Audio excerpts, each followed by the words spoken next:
Hello. If you hear some raspiness in my voice, it's because I'm a little bit sick, maybe. Unclear. Hi. I have a weird cough, but I hope everyone's doing better than I am. I did just take a COVID test and it turned out negative, and it doesn't feel like COVID. It feels like postnasal drip, probably from my allergies. So, hi. That's why I didn't stream yesterday. I was supposed to stream yesterday. I'm dying. I'm not. I'm fine. Haven't been able to see you live in such a long time. Hope everything's all right. Hello. It's good to have you back. I'm doing okay. I'm a little tired, but it's all for good reasons. I'm a little tired right now because I haven't had a lot of sleep because SakuraCon's coming up. Anyone else going to SakuraCon, by the way? Am I going to see anyone there? Your final animation? Wait, what do you mean final animation? Nine? Like graduation? Or what does this mean? God, that nasal drip. Stop. That's horrible. Last Lasagna, thank you for the gift sub to Nivek. I appreciate it. That's very generous of you right off the top of stream. That's very sweet. How you're all doing? I realize we haven't done a Just Chatting stream in a while. I think we've done a lot of like learn with me streams, but not so much the Just Chatting component. So figured we would do a little bit of catch up because I was recently like live tweeting a lot of my thoughts on like this most recent season of anime, and also curious what people are watching coming up next. So I was like, let's talk anime. So that's today's stream topic is. Although I'm sure we will go on like 50 detours. Good evening, cheering on for your health together. Thank you, Kami, I appreciate it. Your final art project for uni. Okay, that's what I figured, but I wasn't entirely sure. Congrats on getting through your final art project. That is huge. Sleepy Troll, thank you for hydrating me. I might have left my water bottle outside, but that's okay because I need you guys to vote. I haven't had dinner yet. Today's stream is sponsored by Factor. I was gonna have you guys vote on my dinner. I knew I was forgetting something. This is Thai iced tea. My roommate made it for me. Thank you for hydrating me. I often want to chat about anime, but I haven't seen a dedicated stream about just anime. Well, okay, so the concept is that I want to start making like anime and gaming related, like why you should watch type videos, maybe in small clusters. So the first one I wanted to do was on like Josemuke anime, for example, or games. So I figured we should talk about it and I can write some notes down. Johan, happy 29 months. Thank you for the resub. Reading your random thoughts on anime is very entertaining. Okay, well, I'm glad. I hope this stream, I don't know if this stream will be as entertaining because I feel like I shitpost a lot.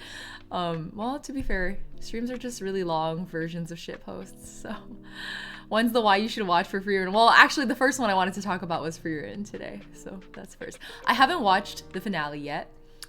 I'm saving it. Here to plug Fumetsu no Anatae. Fumetsu no Anatae. Wait, is that like an actual... Hold on. Let me look it up. Oh, To Your Eternity. Wait, I've heard a lot about this show, actually. Did you watch any Anitubers? No, actually, I don't. Well, there was one guy, I can't even remember his channel, but he would every season do an evaluation of like the slice of life anime of the season, and I would watch that once a season. Like, he's the reason I watched Flying Witch, I remember.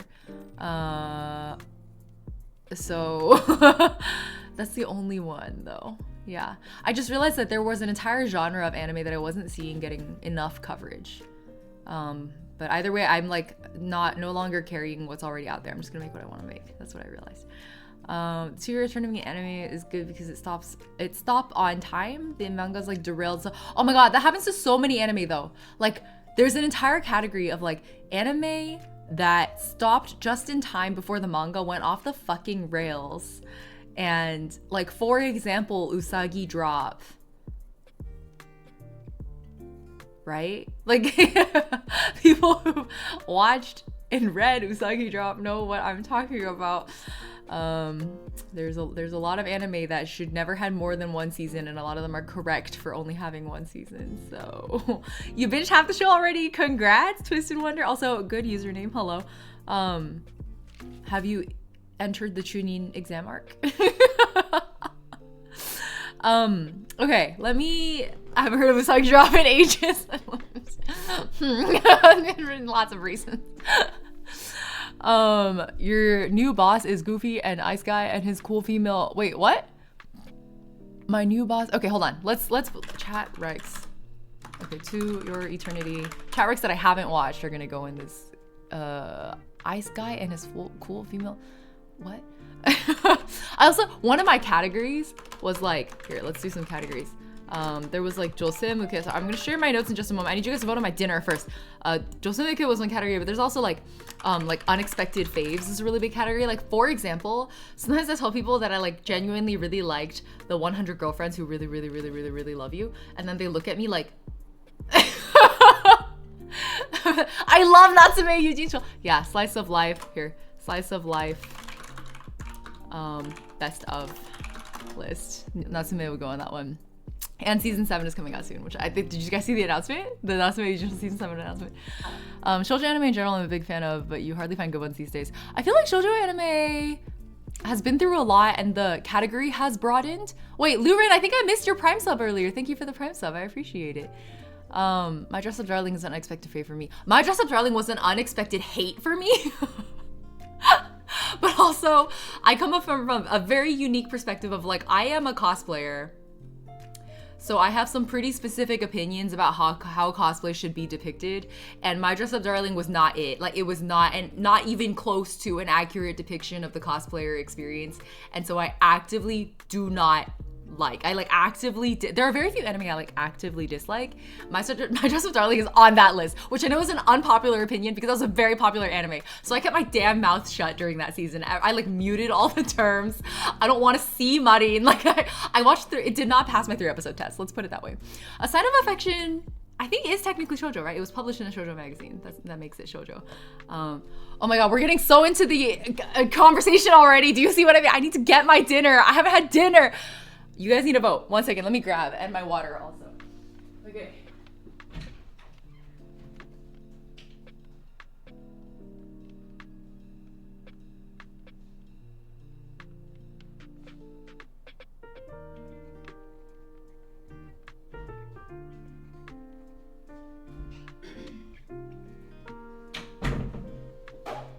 I lost my water bottle. I don't know where I put it. I literally just refilled it before stream.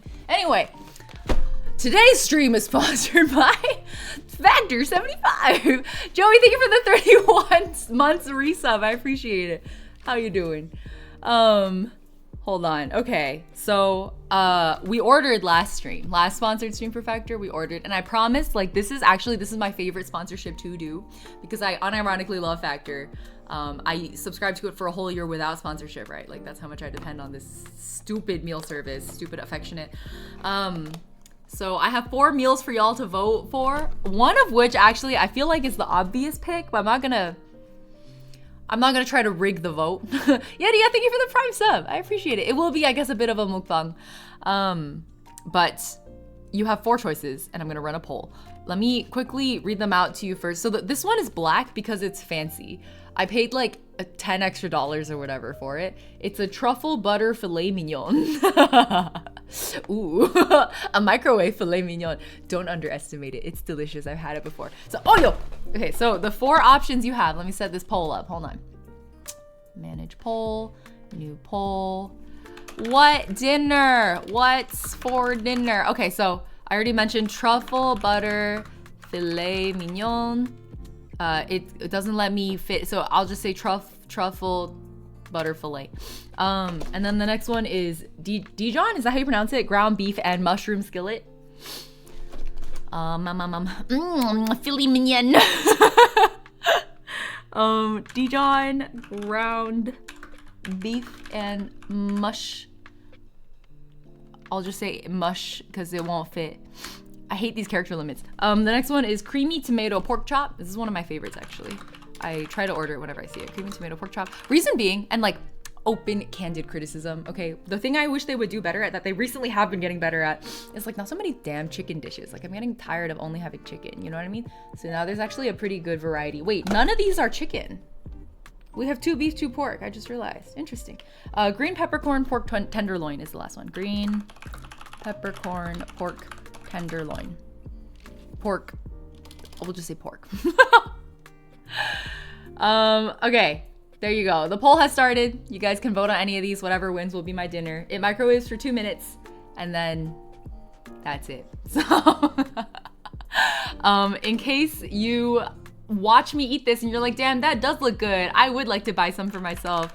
I have a command here with a link and a code and whatnot that it'll give you a discount and also some free wellness shots. Wellness shots are like, do you guys know what how do you explain a wellness shot? They like include free wellness shots for as long as you stay subscribed, basically, if you use my code. So even I don't get to try those because I'm a resubber and resubbers don't get wellness shots. So this only works for new subscribers. I like tomato with pork. I think I know what's for dinner tomorrow. Thank you. I did not grow up having tomato with pork as like a common combination. That was not normal for me. So. Oh shoot, I just realized I should put dinner in the title. Dinner time, and then let's talk anime Rex. Okay, I updated it.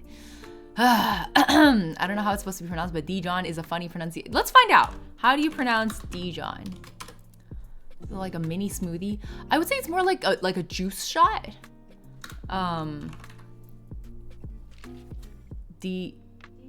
Yeah, it's like Dijon. Factor's finally in Quebec. Congrats. I think my code only works for US people though. I do apologize for that, but at least I'm glad it's available for like even without my discount code, guys. Also, you can find other discounts out there. You don't you should convert either way. Let me put it that way because I genuinely love Factor. I'm supposed to not like shill them until halfway through the stream. Like the way sponsored, I don't know if you guys know, the way sponsored streams work is like you have to do a certain amount of stream warm up, and then after a certain amount of time passes, then you're like allowed to do the sponsor segment. So I'm technically not supposed to be doing it this early, but I'm hungry and I want my dinner. It's fine. It's not a big deal. But I mean, I'm a streamer with a full-time job, and I like to travel a lot as well for fun. And I'm a cosplayer. So as you can imagine, I don't have a lot of free time or energy. And so I order 6 Factor meals, usually like every other week or sometimes every week if things are really busy. And it legit, each of these meals saves me a good half hour, if not more, of prep time. So not only that, they're delicious. If they weren't delicious, I wouldn't do it. We won't tell anyone. The sponsor's gonna watch the stream and be like, what? I'm never getting another Factor sponsorship. This is the one sponsorship where the moment they offer me, I'm like, yes! Go! Microwave advice. When you microwave bologna, it becomes bowl-shaped. What? We do love efficiency, but the efficiency has to be like, it has to be delicious. You know what I mean? Like I only love efficiency if it is also joyful. I love joyful efficiency. I actually just had a conversation with my coach today about this, where we were talking about how I don't like allow myself, I like underestimate how long it takes to do anything because I always assume I'm going to be able to execute it at peak efficiency. So for example, I'm like, well, I stream for about like 3 hours, so I only need to allocate like 3.5 hours for stream. But actually what happens, right, is it takes me about half an hour to set up for stream, and then I stream, and I always go over time to like close to 4 hours, right? So that's already, we're like 4.5 hours in. After that, we're gonna raid, I'm gonna spend some time chilling in the next streamer's chat, probably because they're, you know, I usually only raid friends, and then I need some time to like deconstruct my stream setup, you know, close OBS, do any follow-up actions or whatever, and like cool off for a bit because stream always gets my ADHD kind of going. By the end of the whole thing, it's a 5 hour ordeal, but I only allocated 3.5 hours on my schedule for it. So I was talking to my coach about how I can not do that, and he kept saying things like, we have to, you know, you have to like learn to like embrace the inefficiencies. And no matter what, I just like I didn't understand what it meant to embrace the inefficiencies. Like what the hell does that even, could not get it. But I think, yeah, efficiency with a solid standard, or like, what was the way he phrased it in the end that did resonate with me a little bit more? When we rephrased it as like sustainable efficiency, then it made a little more sense to me. Because if you're constantly at 100% max peak efficiency, you're gonna burn yourself out, which I know very well from personal experience. So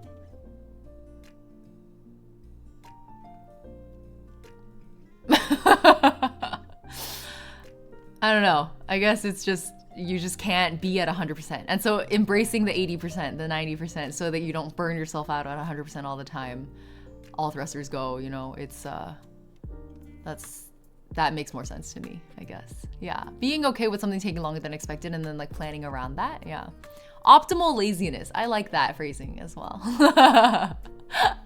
Lowest amount of effort required to accomplish what is needed. Yeah, I think the problem is it's difficult for like the perfectionist types to execute on that. I've already gotten better. I'm not as bad as I used to be. Okay, I see you guys have voted for the truffle butter fillet. So I'm gonna pop this into the, here, you guys can take a look. This is what it looks like under the sheets. Under the sheets. That sounded really like sensual for a moment. I didn't mean it like that. Triggered my cough. So anyway, you just like poke some holes in it for ventilation and then you microwave it for 2 minutes. Stop, shh, don't tell them. I'm supposed to be family friendly today. This is paid stream. Look at the size of that meat under the sheets. Stop. That was good, I'll give you that one. Okay, while I microwave it, I'm gonna keep this prompt up. So every time one of you guys signs up using my link with the discount, it's gonna, oh, I'm not pointing in the right direction. It's gonna update that number. Somebody did it off stream, by the way, so thank you for that. I don't know who, I like came back and I saw the number 2 there and I was like, what? So, thank you for that. I'm gonna go pop this in the microwave for 2 minutes and get my water and then we'll wait for it to finish and then I'll pop out again and grab it and then let's keep talking anime. So 1 second.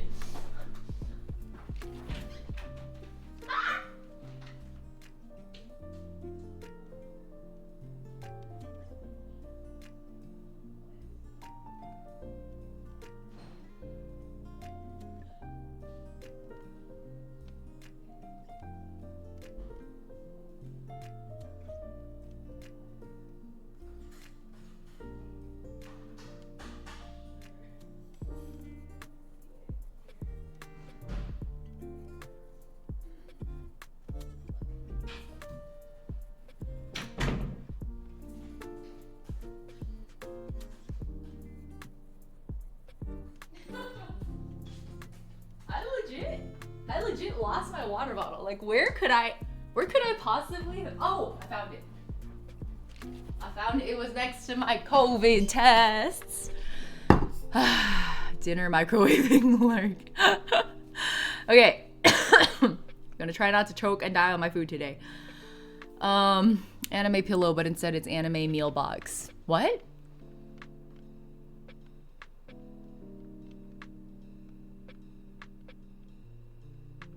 That could work. We should bring that to Shark Tank. It's like, hear me out. Dakimakura. But Midja Fajita, thank you for the primary sub. Happy 5 months. Yay, food. I'm so excited. We're gonna see what this microwave filet mignon even comes out like.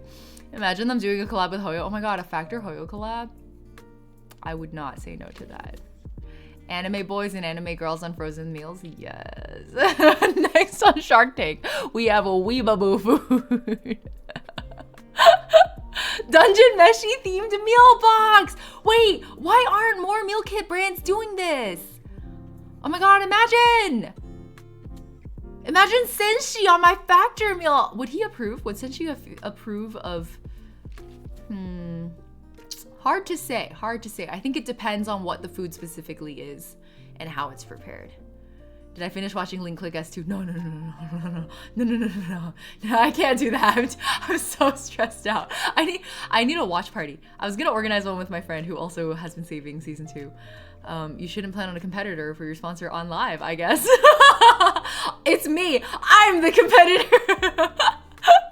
They're making Dungeon Meshi Noodle Stopper figures and they're so, I love Noodle Stopper figures. I have the Promare ones, the Leo and Gallo ones, and they just sit like, I used to keep them right here, but then every time I opened this cabinet, they would fall off because I'm dumb. So I had to move them to the bookshelf outside.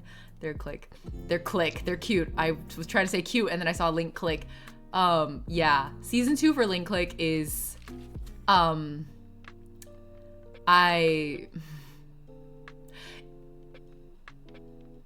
there's too many different anime right now where I'm just like stalled. I can't finish Gintama. because I don't want it to end.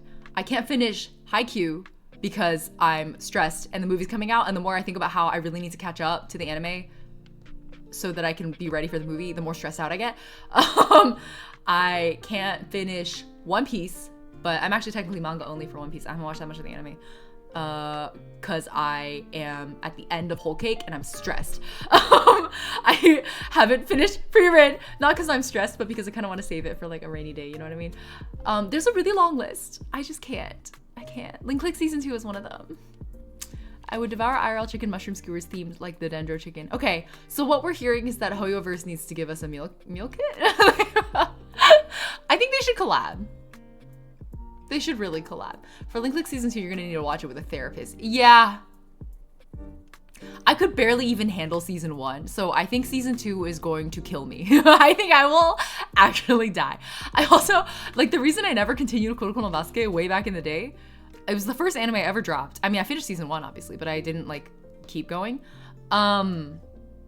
Stressed. I'm just too stressed. That's why nowadays, most of what I watch is, like, slice of life or shoujo that isn't too focused on the romance, because personally I can't, not anymore. Even A Sign of Affection was a little bit too much for me, you know what I mean? I was watching it and I was like, every time certain really affectionate scenes would happen, I'd be like, ugh.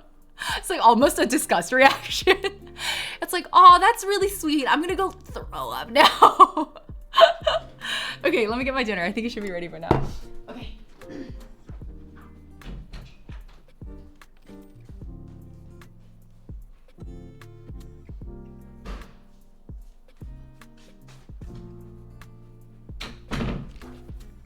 You guys ready for the great reveal? I should have set up my overhead cam for this, but honestly, it's too much work.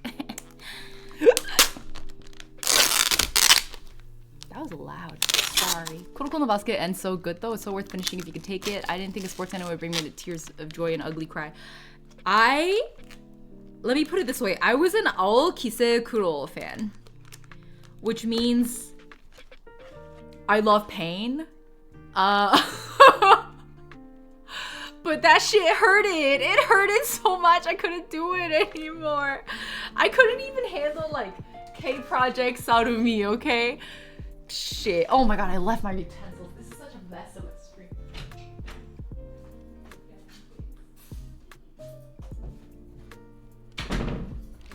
Okay. Now I'm ready. Just joined the stream to watch something while eating dinner. Welcome, Captain B Mo. I am also having dinner. Okay, you guys ready? Cha-chang! So, I wish I had the better camera so it could actually look more appetizing, but I'm gonna show you how good, well, I hope I'm not speaking too far out of my ass, because the last time I had this, it was delicious. This time it better not let me down. Hit, hit, hit. Okay, can you see it? It's still pink on the inside.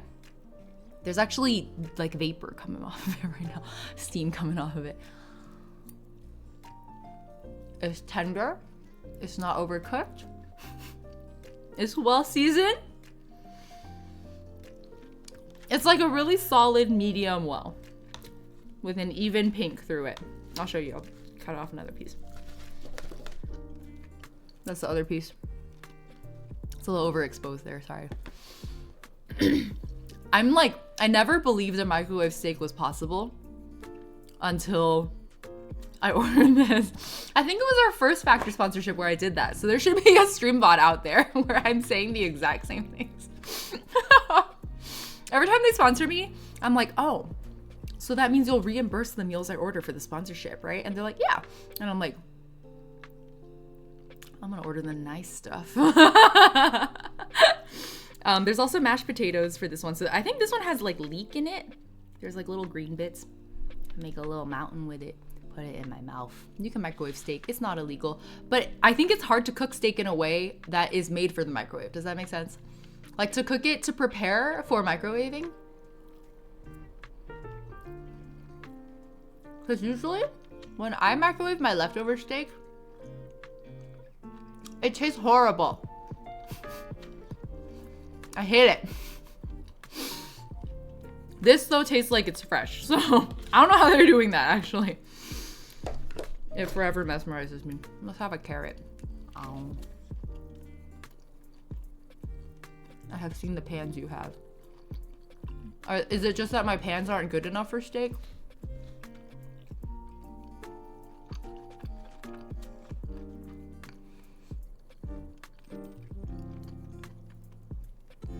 I think I have better pans now. Okay. But the steak itself is mostly fine. It's just after I microwave it, it's not good. Leftover steak should go in an air fryer. I have tried that. That really was not bad. Yeah. I'm still traumatized from that pan. I can't remember what pan it was you used. I've gotten new pans since then. But I also feel like you were over pretty recently. So. Boiled in a plastic bag, then seared for the finish. Yeah, I'm thinking this is probably a sous vide as well. Do you think they'll say on the packaging? Oh, I should probably keep my sponsor overlay up, huh? No, well, this isn't even the sponsor section yet. Is it electric or gas powered? I use a gas stove. Oh my God. You know what else happened a year ago?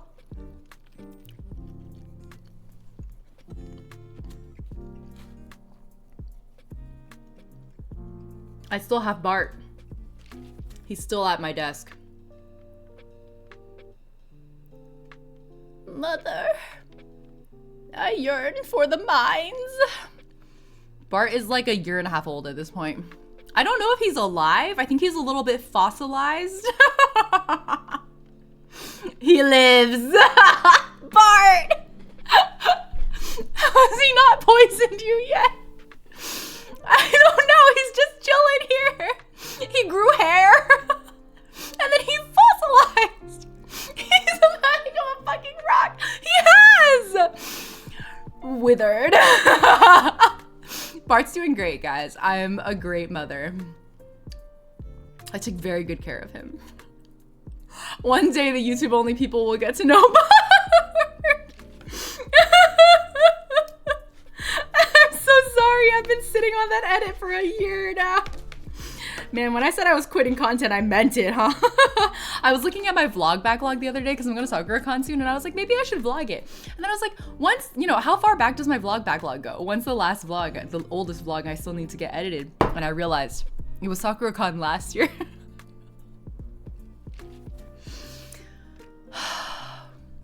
Technically even farther back. I have a vlog from, it was like a behind the scenes vlog for that time that Hoyoverse flew me to LA to host the Honkai Impact 3rd 5th global anniversary like event.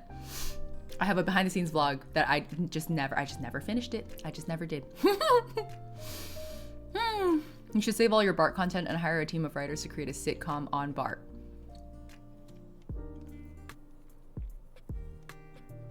That's effort.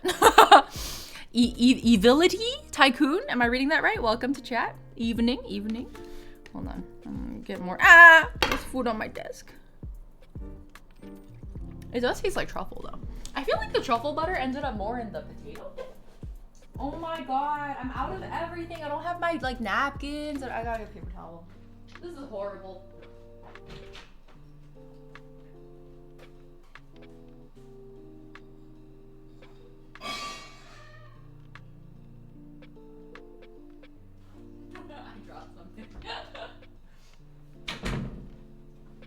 Did you guys hear that? I dropped something in the kitchen.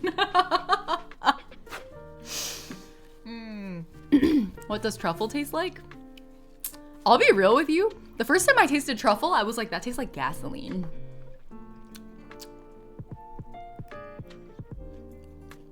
But in a good way.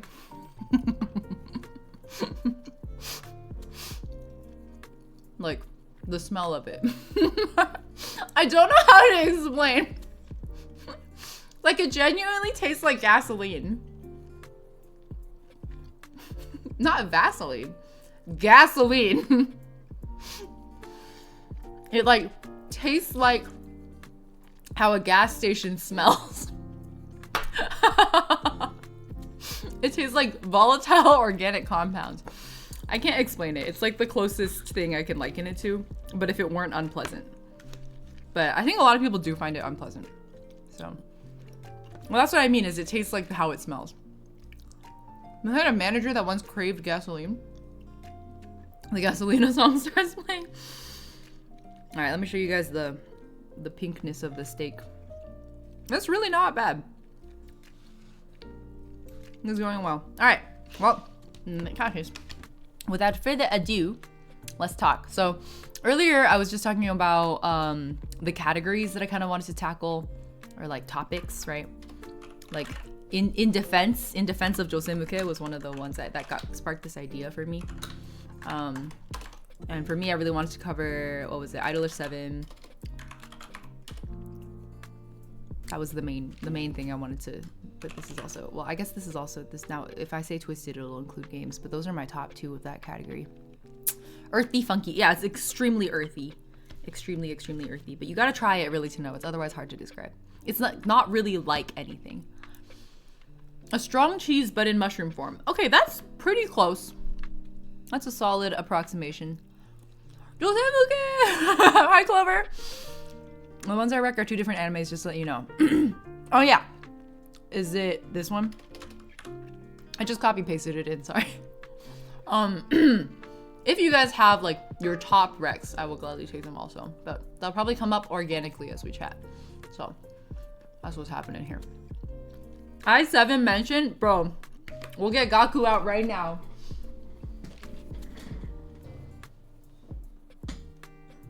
I have a Gaku pudding.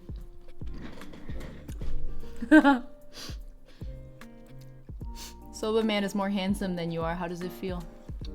Horrible, but he can't speak. Obviously, Pokemon. Top, which Pokemon? There's so many.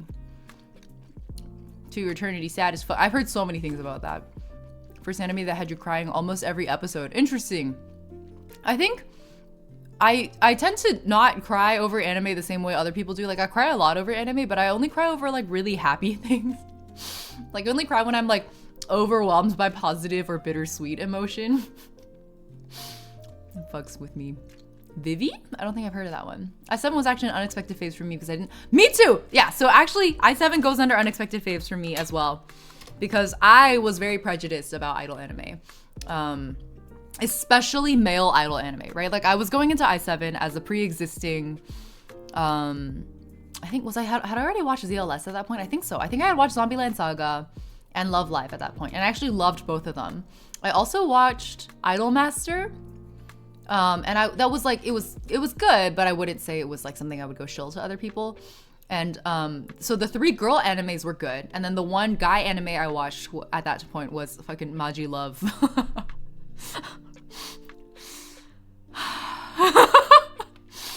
I'm not gonna shit on it, but it's a time. So Starish is just not my group, I think, probably. Utapri is like, not my thing. So, the myth of, oh, you should totally watch IMS. It's not for everyone, but I don't think it was bad, right? Something joyful or a testament to love or humanism. Yeah, I'm the same way, Marty. I'm exactly the same. Those are the moments that get me the most, or like a deeply resonant moment. Yeah, Utapri was the reason that I was prejudiced against like boy idols and like positively oriented towards girl idols, because I really, really liked Love Live. I really, really, to this day, adore Zombieland Saga. Adore. I always say my top 2 idol anime are Idolish 7 and Zombieland Saga. So, Yuri on Ice was okay for me. It didn't really do it for me. I know a lot of my friends really loved it. Like, really loved it. But for me, it was just fine. It was okay. Let me reposition this a little so it's a little bit more readable for you guys. 1 second. Okay, let's do that. My personal top tier this year is Bang Dream. Oh! Wait, there's a new Bandori anime? Teacher in Garden of Sinners made a cameo in Your Name. I didn't know that, but that makes sense. That's a very Shinkai thing to do. Yuri on Ice. Oh yeah, the soundtrack is really good. It doesn't have to be recent anime, because I just wanna, these are just like the topics that I had in mind. And I figured as I talk to you guys, I would think of more probably, which like, these are both things that we thought of, right? So, oh, we were talking about, let me not miss this, Natsume Yujinchul. One of the questions here is Mushishi considered slice of life? Unclear. There is a new Bandori anime? It's like a new generation of Bandori? I had no idea. Wait, what did you say the title was? Bandori anime for this year?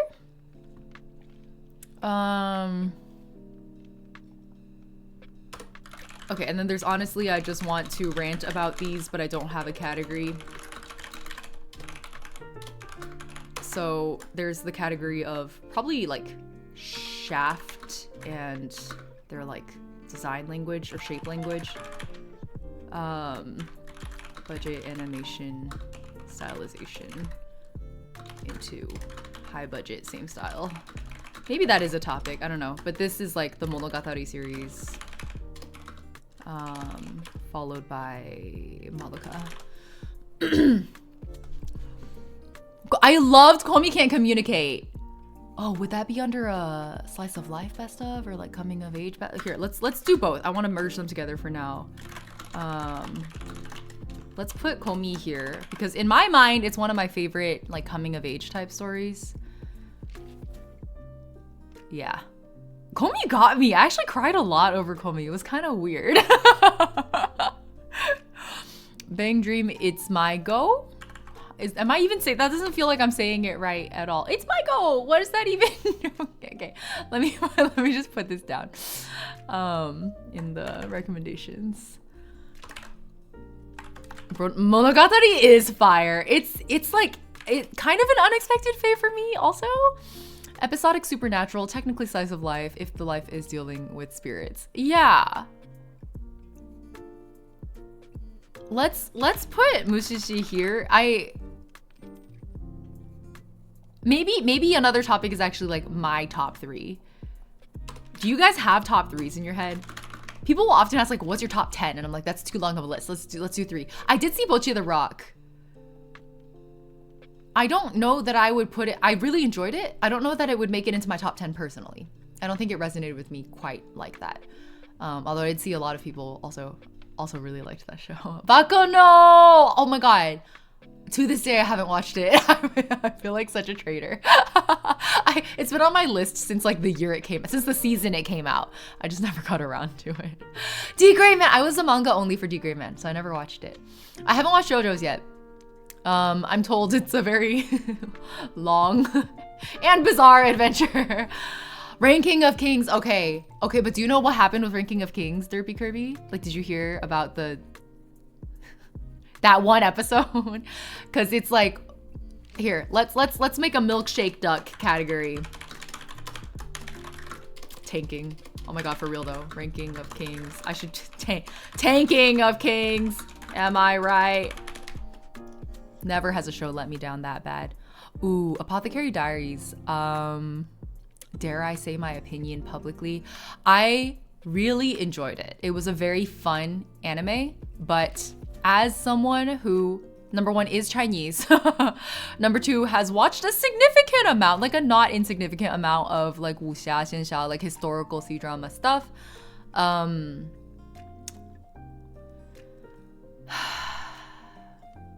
There are not a lot of nice things I can say about the show from the perspective of like cultural accuracy. That's the most kind way I can phrase that. Have I seen Ass Class? I have. Ass Class is pretty good. Ass Class is pretty good. Okay, hold on. Chat Rex, but I watched.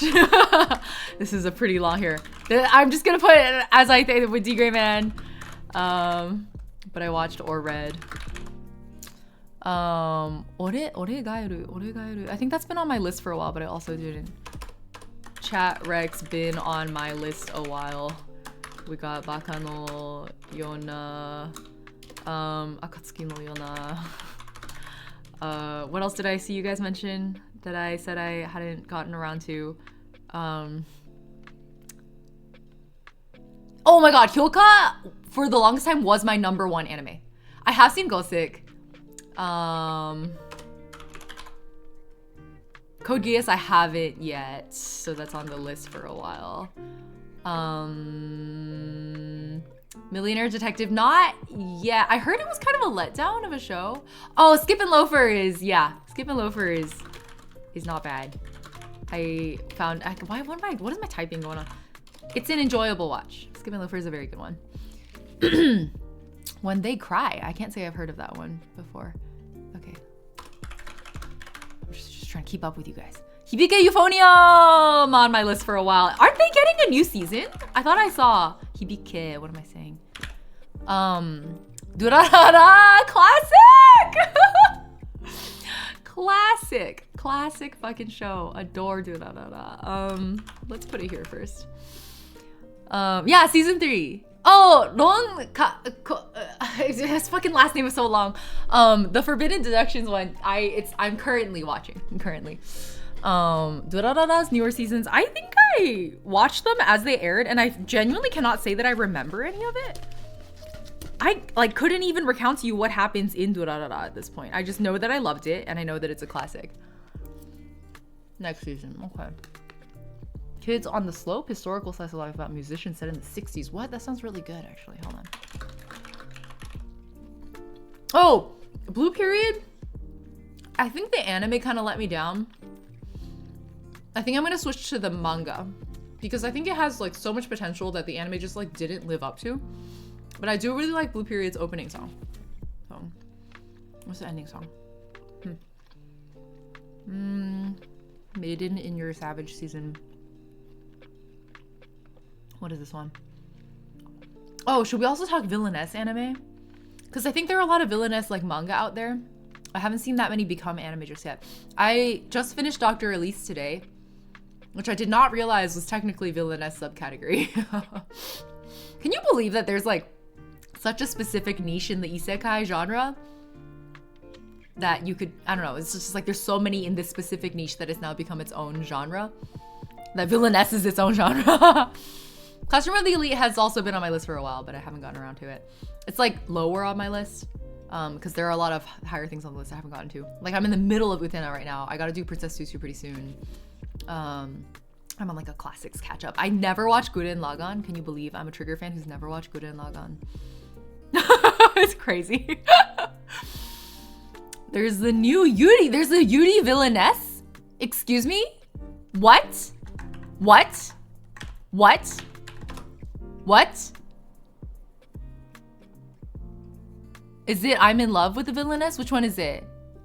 It's like Kakegurui. Oh, Classroom of the Elitists. I thought you were talking about the Villainess one. Villainess starting a stationery. These premises are so good. Happy 1 year, Karate! Here too. As long as you decide to stream, I appreciate it. Thank you very much for sticking around. I hope you've been having fun. I'm in love with the Villainess. Is that actually the Yuri?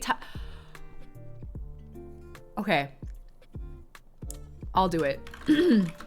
I didn't know it was a I didn't know it was a, I knew it was, obviously I knew it was a Villainess title. I was looking for new Villainess anime to watch because I was really enjoying Level 99. Which I think is my first Villainess anime, technically.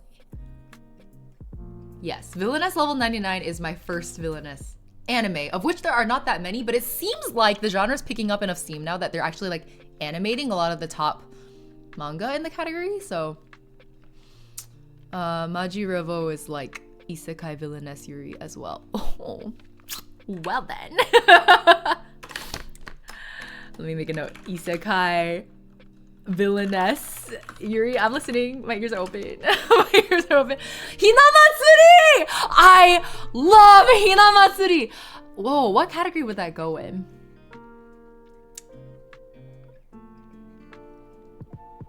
Unexpected faves? No, I kind of expected to... Maybe here. There's also... I watched Hinamatsuri because I think it was the same season as A Place Farther Than the Universe. Is that right? I think they aired the same season. I remember watching them side by side. They're like associated in my head, so... This is also definitely like one of the best coming of age. Hinamatsuri is insane. Like, I think one of my favorite tropes ever that I like, Spy Family kind of falls into this trope too, but it's just like the really tired, jaded father figure.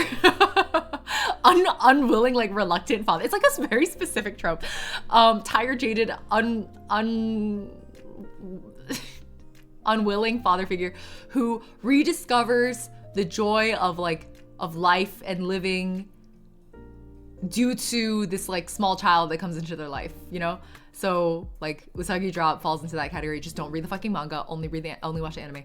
Hinamatsuri is one of these. I would argue that Barakamon is kind of like this. It's just instead of a father, I guess it's more of like a jaded like teenager. Oh, Revue Starlight is, I'm currently watching it.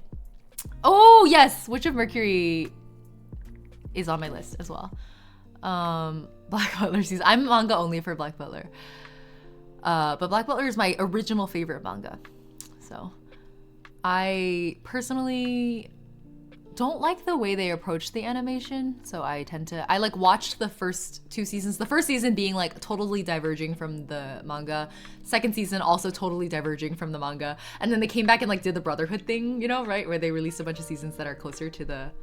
Ooh, Buddy Daddies has been on my list. Let me write that down actually. Lucky Star? Does that fall in that category? I can't believe they're in the Hogwarts arc already for Black Butler. What do you think they're gonna do about the word fag? Like, how do you think they're gonna handle it? Because the first time I read that in the manga, I was like, oh.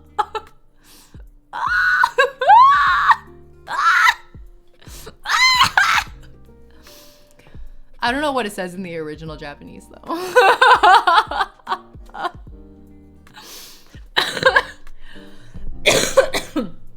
I'm dying. For those of you who haven't read the manga for Black Butler, don't worry about it. It'll be fine. It'll be fine. I'm sure they'll handle it fine. I trust the translator team. Oh, Mushoku Tensei! Mushoku Tensei! Milkshake Duck Mushoku Tensei! I wanted to like it so bad. I do like it, but I also don't. Umamusume! I need to. Don't watch season 1? Interesting. Okay, let me put that in. Umamusume, but only season 2. You like it? Let me put it this way. Mushoku Tensei has incredible potential. It is very close to being the isekai of all time. Like, so close to perfection. Except, and this is a really big fucking except. What the fuck is going on with Rudius, dude? What the fuck? What the fuck? It's like, okay. Mushoku Tensei to me is like BoJack Horseman. Have you guys watched BoJack Horseman?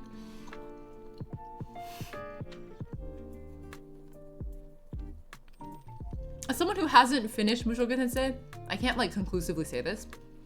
But to me, it feels like BoJack Horseman, which I have finished. Rudius is like BoJack. Just utterly unlikable protagonists.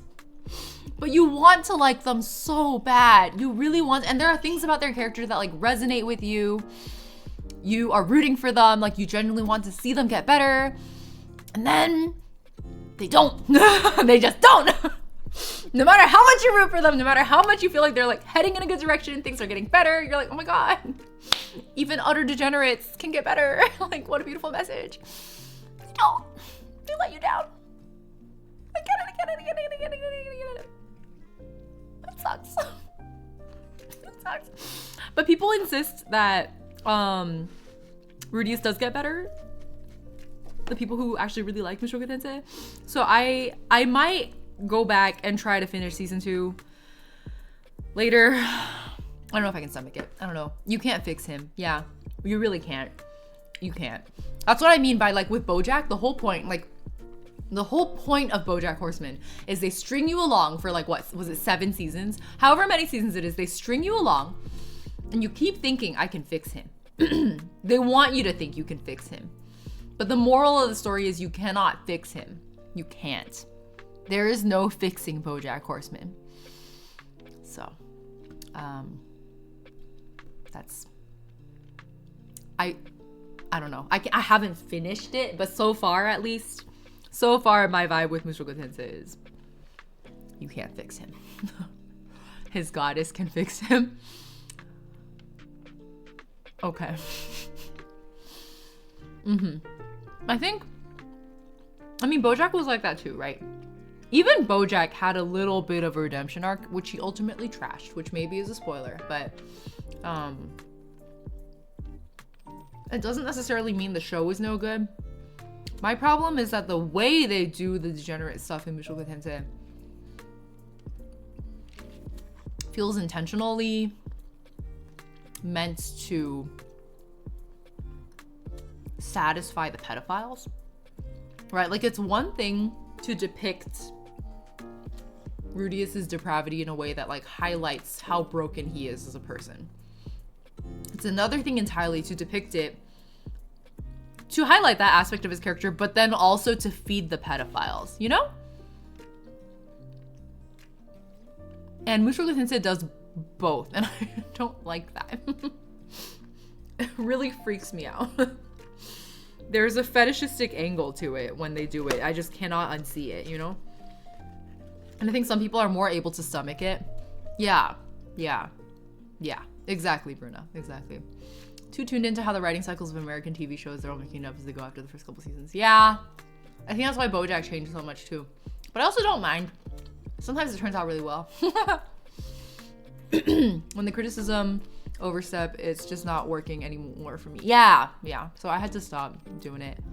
Yeah, I get it.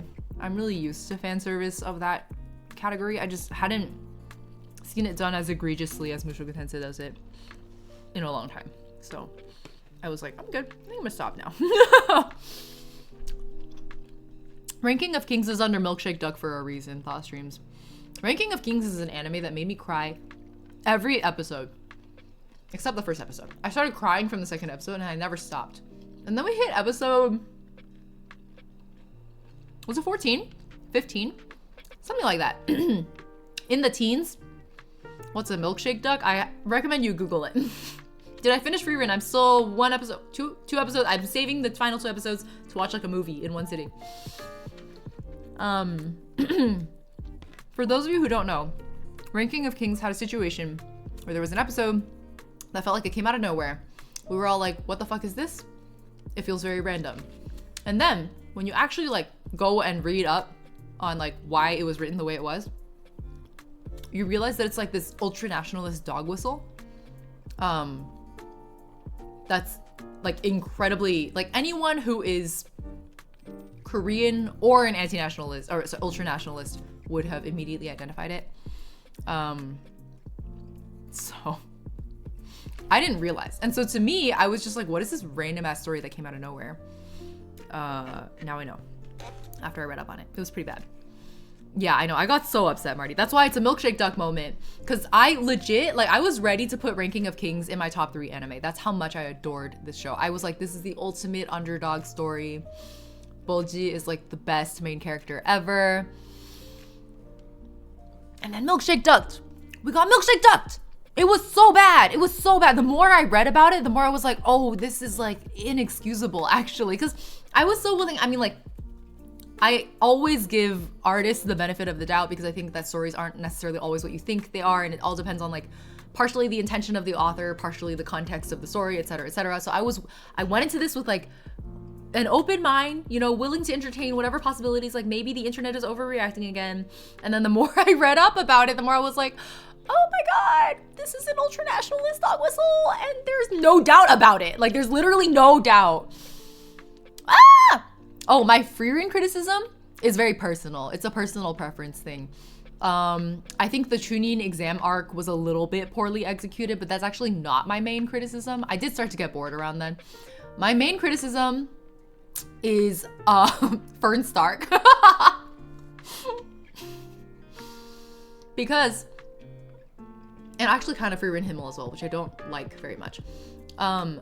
Frieren spoke to me so much because the first half of it, the first season, the reason it resonated with me was because I saw it as this like intergenerational found family mentorship story, which is so rare to find in especially mainstream anime, these kinds of like stories of platonic love.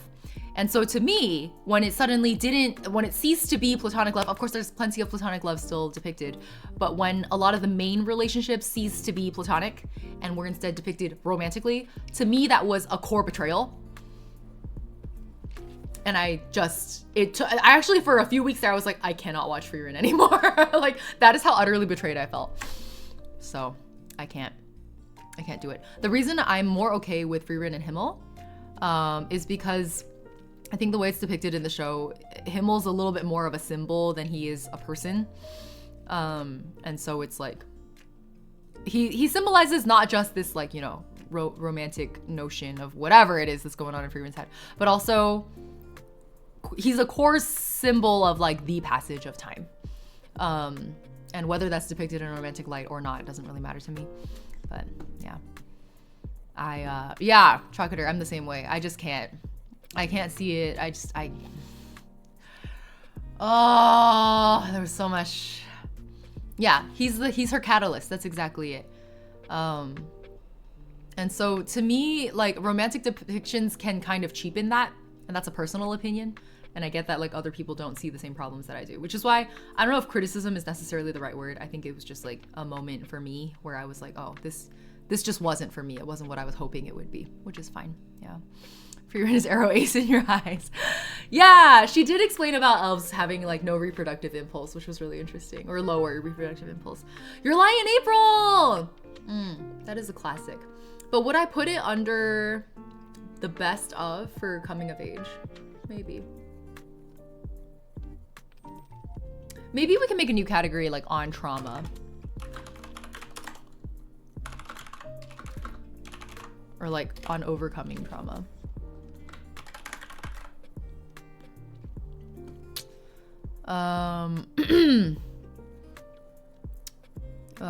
The ballroom scene got you. Oh. I think I just felt like this romantic relationship was invading my found family story. That's my best simplification I can give it. I just could not stomach it. So whenever it happens on screen, I look away. I have to copium ass, like, not acknowledge it. I can't.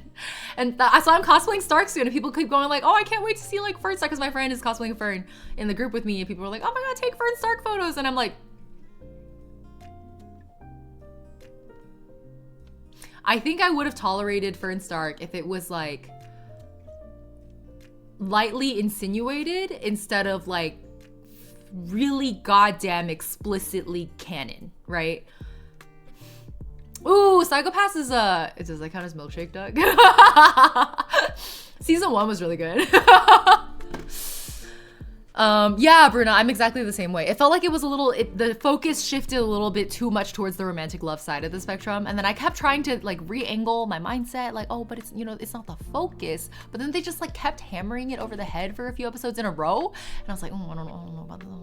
We have talked about Yuri on Ice. Yes, let me put it under Rex, but I've watched. I don't have a lot to say about Yuri on Ice. It was fine. I liked it. It was enjoyable, but it's not in my like excited to rant about list for sure. That's just me, again, mostly personal opinion.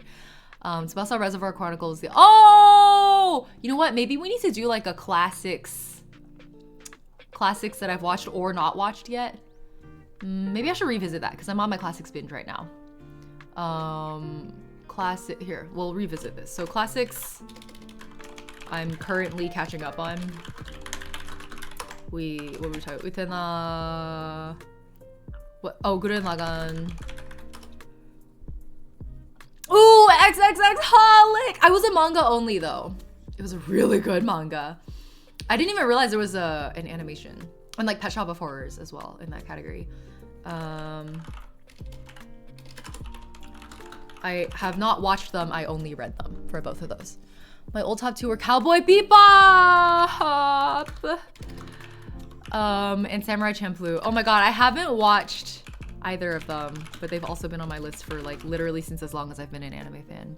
I know. I also like every time people are like, oh my god, you're like the biggest Trigger fan I know. Like what did, you know, what can you like, people will come to me and they'll be like, oh, can you talk about like how like Gurren Lagann inspires certain moments in Promare or whatever. And I'm like, I hate to break it to you, but I haven't watched Gurren Lagann. I'm a fake Trigger fan. What even got me into oh my god. Do you know what got me into Trigger? When they were still Gynax. And I watched Panty Stocking and Carter Bell. That's how I became a Trigger fan. I love PSG. Let's put that under unexpected favorites.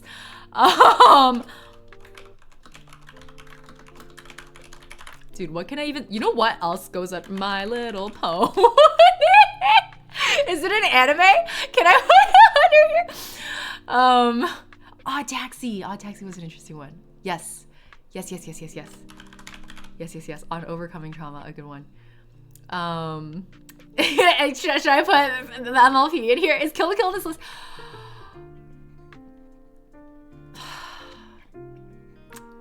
Kill la Kill is hard for me to talk. I really enjoyed it. I just don't know what I could say about it. Like, I'm like, damn, yeah, Kill la Kill was really good.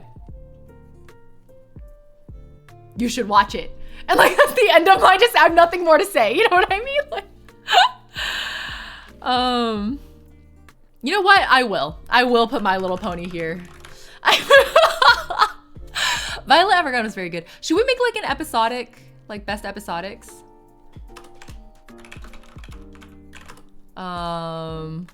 Violet Evergarden kind of goes in here. Well, best best episodics Violet Evergarden? Is it in the best? Yeah, I would say so. Okay, and then let me add Mushishi in here again. Does Natsume Yujincho count? It is episodic, but I don't know if I... Ooh, I'm a manga only for Hunter x Hunter as well. I have not watched Birdie Wing. Is that the golf one? Did you guys know I used to play golf? I don't think I talk about it very often. It is the golf one. Wait, I didn't know it was already finished airing. I thought it was... Wait, it's from 2022. Why did I think this was like a new anime? I didn't see Brotherhood because I was a manga only for Fullmetal Alchemist. Insane golf girls. Are they insane? Okay, you know what? You guys have convinced me. Listen, I will say though, remember how I talked about how... Should I make like an unpopular dislikes? Like it's like they're very popular, but I dislike them and that makes me a little weird. Such as My Dress Up Darling. The reason I don't like My Dress Up Darling is because, is that even the title? Am I getting the title right? Is because I'm a cosplayer and I really hate the way they depicted cosplay. Here, let me retitle this the I'm a hater.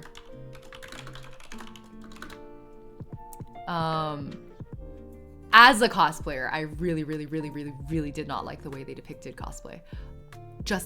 I just could not stomach it. It was not acceptable. Oh my god, Guilty Crown is a milkshake duck.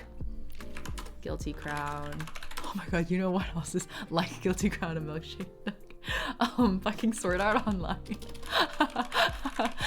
There's different levels of milkshake duck in this list. Oh, Ren's a girlfriend. Did you guys see the Twitter discourse over the mangaka recently? Guilty Crown was so like star-studded voice cast, incredible soundtrack, gorgeous animation, and what the fuck? What the actual What? SAO did it by episode 2. Guilty Crown did it by episode 3 or so. I was milkshake ducked. Mushoku Tensei, I kept giving them chances until like episode, I think I got as far as like 18 or something. And then I was like, ugh, I can't anymore. Domestic Girlfriend, I haven't watched it yet. I have not watched Domestic Girlfriend yet. Is that a recommendation? The most whatever story ever told. I think Guilty Crown is a pretty good comfort watch, even with all its issues, because it's kind of mindless. Ooh, wait. Should we make like an avant-garde? Maybe I need to...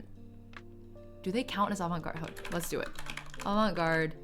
Does Monogatari even count as avant-garde? I don't know. Or maybe just Shaft. And certain Science Saru directors. But I'm thinking like Penguin Drum, Tatami Galaxy, Keep Your Hands Off. I'll just write Eizouken. What else was it? Oh, Kino's Journey. I only watched the remake. I never watched the original. I bought the Blu-ray recently for the original. So I will, maybe we can compare Kino's Journey. That's like its own thing.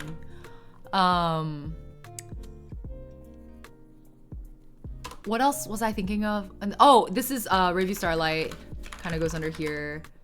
I feel like, so the reason I thought of this suddenly is because we were talking about Guilty Crown, and I felt like they were trying to be like these series. Do you know what I mean? Like, oh, fucking Utena. Like, they were trying to be wacky and like whimsical, but deeply symbolic, and like a thoughtful philosophical reflection on like human society. But instead all they were was like this oddly like a little bit, I guess, fetishistic depiction of like a rebellion where they weren't even really communicating like anyone's motivations. They didn't really invest in the world building. They were just like, look, cute girl, I pull sword out, and now it's a like male OP power fantasy. Like, what?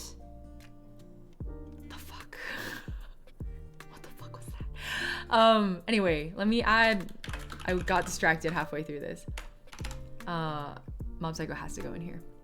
Yeah, it's just fucking weird. Oh, Promise Neverland is good. Oh, but is that kind of a milkshake duck too? Do we need a new category for don't read the manga? Watch the anime though. Saki drop. Promise Neverland. Well, I don't know. People have divided opinions about this. I feel like some people did really like it. I don't know. Contended. Don't read the manga Cardcaptor Sakura? Oh, To Your Eternity should go in here. All right, let me make a note of that. I need to watch it first before I can really know. Is Ghost in the Shell in this category? Really? Usagi Drop gave me psychic damage. Okay, for those of you who don't know, Usagi Drop is if you watch the anime, okay, if you watch the Usagi Drop anime only, I think it's like the standard 12 or 24 episodes maybe. It's like, it's a one season, very incredibly heartwarming story of like a jaded office worker who unexpectedly has to take in his his grandfather for some reason unexpectedly has like a tiny baby daughter, and so she's technically his aunt, I think, but she's like orphaned because his grandpa dies, and then he takes in this little girl, and Usagi Drop is the milkshake duck. So if you only watch the anime, it's the heartwarming story of how this jaded man takes in this little girl, and she clearly like has some communication issues, like it takes a lot of warming up to. It's difficult for him to understand her, but together they rediscover like the beauty of the mundane joys of living day to day. Gorgeous, heartwarming, I learned to love life, slice of life anime. The milkshake duck is, if you read the manga, I think they become, and correct me if I'm wrong here, what I was told was that they become like the girl he takes in and this man, they become romantically involved? Question mark? So now it's weird. Yeah, oh hell no. The anime classic.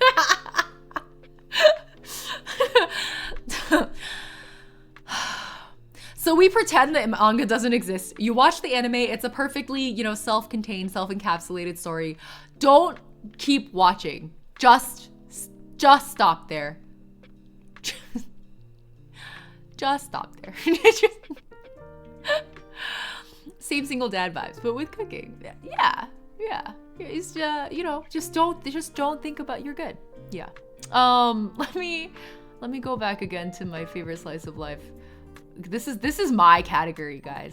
Because I just remember we mentioned Barakamon, but I didn't write it down anywhere. Truly a drop. Oh yeah. Somebody like mentioned some titles earlier that I was like too distracted to address. Well, Escape the Affinity is on my list for ages. Wait, hold on. I think we need a it's bad, but you should watch it category.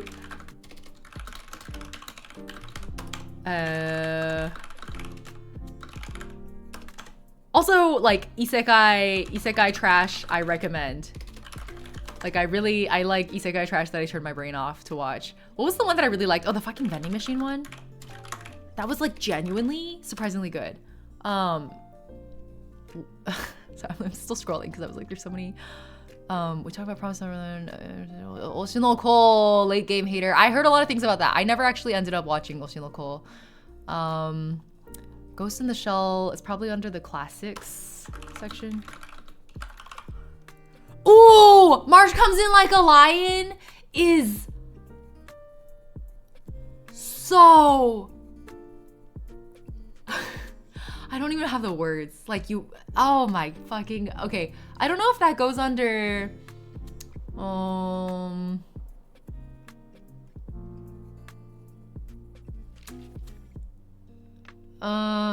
maybe here? Yeah, I think so. Reincarnated as a slime? Is that like, which header would you put that under? Angel's Egg to Avant-Garde. I haven't watched that one yet, so I would have to put that under Rex because I don't know it well enough to categorize. Angel's Egg. I haven't even heard of that. You guys are actually recommending a lot of shows I haven't even heard of. A lot of these I have heard of, but a lot of them I haven't, which is kind of shocking for me. It's more drama than slice of life, but I love. Wait, which one? Appleseed? I've never heard of Appleseed. What is Gits? Oh, Ghost in the Shell. Air Gear, yeah, Obama roller skating anime. I keep forgetting Air Gear got animated. I was a manga only for Air Gear as well. Do I need to make a I was manga only chat, Rex, but I was manga only? You guys put a lot of things here, like D Gray Man. Or I guess that kind of went under like chat Rex, but I watched or read already. Air Gear. Appleseed is from the same creator as Ghost in the Shell. Oh, okay, let me write it down. If you liked Ghost in the Shell. Oh, Trigun! Ooh, Trigun. I should probably watch the original. I think that goes under classic. Trigun Stampede. Trigun Stampede. I do kind of want to talk about it, but I don't know what category it would go in.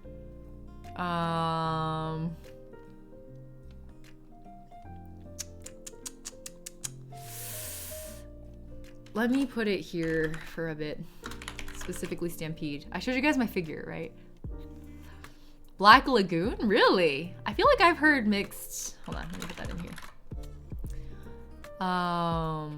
Oh, Brave Bang Bravern. Everybody has been talking about this recently. I really... Here, let me highlight this one. It's like kind of top of my list right now. I'm like simultaneously watching so many shows right now. I feel like I'm losing my mind. Chihaya Furu! That's the one I was thinking of, Bruna. People were talking about it earlier and I forgot to... I think I need to put that into here. Chihaya Furu. Oh, let me actually also, while we're on this topic, while we're on the topic of sports anime, which Chihaya Furu is,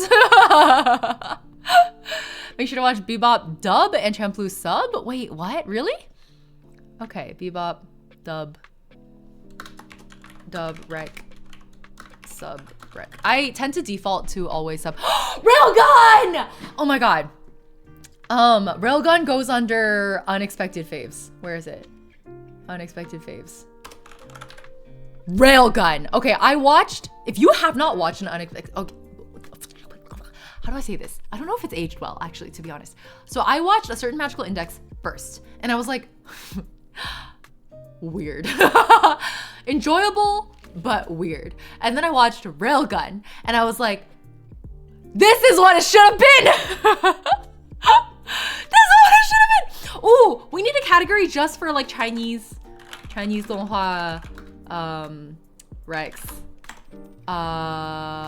Scissor 7 I actually haven't finished yet, but I did enjoy obviously Link Click. The other ones, I don't know if you guys have heard of No Doubt in Us. I recently finished 2 seasons of it. If you like wuxia or xianxia, you will love No Doubt in Us. It's incredible. It's a deep, like, wuxia historical C-drama style political intrigue plot disguised as a romantic comedy. Hilarious and so well written. What was the other one? The other donghua rec that I wanted to... All Saints Street. And then... What was the Legend of Hei? but like specifically the movie.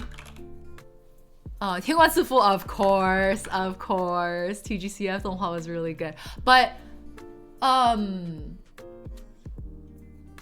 would not recommend. Well, people are gonna kill me for saying this. I would not recommend the. It's not that I wouldn't recommend it. Maybe I would recommend it. I was not personally able to stomach the animation style in MDZS. I did really like the TGCF one, but the MDZS one I was like, fucking, what was his name? Little Apple, is that his name? The first time that donkey's face showed up on the screen, I was like, I need to leave. I need to leave now. All Saints 3 was insane. It was so good. Is Koming a 动画? Ooh, the Ancient Magus' Bread has also, it's actually top of my list right now as well. Magus? How do you pronounce that? I don't even know. Shikimori's Not Just a Cutie has been on my list. Not top of the list, I'll be honest, but it's on my list. It's the face proportions. There's something, they animated that donkey like it was a person. Okay, sorry. I forgot about my steak. I got a little excited. Speaking of which, today's stream is sponsored by Factor 75. I'm doing great. I'm doing fantastic. Doing a great job with the sponsor stream, guys. Here, let me show off the steak again. I think that's the best way I can have the food can testify for itself. Look at the pinkness of this steak. Who knew we should reframe it as an anime title. My microwave steak can't possibly be this good. It sounds like I'm lying, but I genuinely mean it. It's a weirdly good microwave steak. Like, why does it taste? Why? Anyway, thank you, Peachy Song. Please use my factor command. I get a little kickback. You get a little treat. And a nice discount. Hella good. Factor 75, a real homie. A light novel title. We're gonna write the Factor 75 light novel. You guys already know my shilling points. I shill Factor 75 even when I'm not freaking being sponsored. Saves me all the time. It's delicious. What more do you even need to say? For real. I like, especially as someone who frequently has lunchtime meetings, unfortunately. Lifesaver. I have acid reflux. So if I don't eat on time, I get like really uncomfortable and really gassy. So having a meal kit always ready. Oh, I have so many reasons I would need this, but it's the ADHD, it's the acid reflux, it's the fact that I lead a busy life. All of these things are saved. Honestly, I don't even think it is definitely like more expensive than buying groceries yourself. But personally, the difference is not that big for me. So, Nat Raven, thank you for the tier 1 sub. I appreciate it. Welcome to the clutch. Microwave steak isekai. I was reborn as a steak. Wait, wasn't there that show recently about the guy whose like daughter turned into a chicken nugget? Was that on Netflix? Anyways, long story short, I'm really enjoying my microwave steak. You should consider getting yourself one too. Okay. The vending machine isekai is so fun. It's so good. Was a chicken nugget? I don't think it was a dino nugget. I think it was like a Korean fried chicken nugget. Bloom Into You? Oh, I don't think I saw that, Net Raven. Thank you for reposting it. I feel like I've heard this one. Hold on, let me look it up. Did you like Slow Loop? I have not heard of. You guys are actually recommending a lot of things I haven't watched. This is kind of shocking. Wait. I have heard of Bloom Into You. This looks like Yuri. Is it? Read the manga for Bloom Into You? Oh, okay.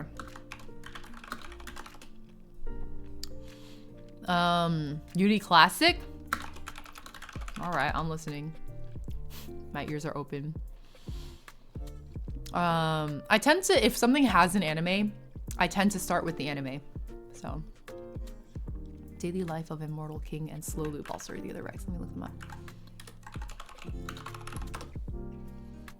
Oh, you know what I'm forgetting? Rico Rico. Where would that go? Where would Rico Rico even go? Coming of age? Girlhood? Friendship? How would you even, what is, I don't know how to categorize that one. Let's out of here.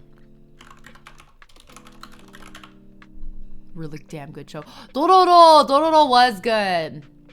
I also don't know where I would put that. Cute girls doing actiony things, but it was so much more than that. You know what I mean? Like the reason Nico Nico hit was because, I mean, I started watching it because it was cute girls doing actiony things, and then I loved it in the end, not because it was more. Wait,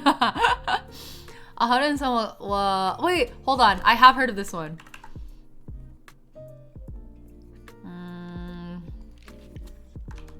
And then Daily Life of the Immortal King, because I have the tab open. Oh my god, you know what I haven't mentioned today yet somehow? By some miracle? Yudu Camp! Yudu Camp. Trinity Blood, I have not heard of that either. Blooming 2 has an Arrow Ace character too. Ooh, okay. Okay.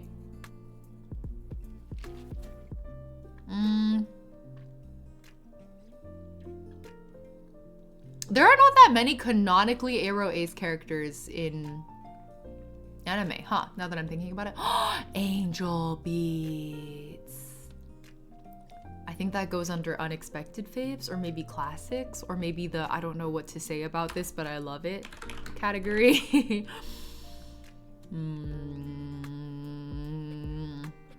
Yudu Camp is your mom's favorite anime. Your mom has good taste. Yudu Camp is like free therapy. Yudu Camp and Natsume Yujincho are my two shows where they provide free therapy. Anohana was also.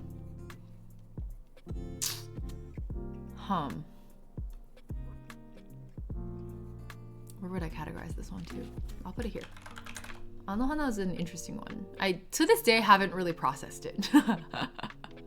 No game, no life! No game, no life! Here. Let's make a new category just for it. Worth surviving the egregious fan service. Like, it's worth it. You will suffer if you're the type of person who, like me, we don't really like fan service. Just close your eyes, get through it, it'll be worth it. No game, no life. Although I did hear it's kind of a milkshake duck later on too. If you keep reading the light novels, apparently it doesn't really deliver towards the end. So, I don't know. But No Game, No Life, the anime and the movie, whoo! So good! The other one was Shokugeki. I have a whole Shokugeki rant that I think I've already given on stream before. Still copium for that season 2. Yeah, you and me both. You and me both. Is Claymore on the list? I've never heard of Claymore. What?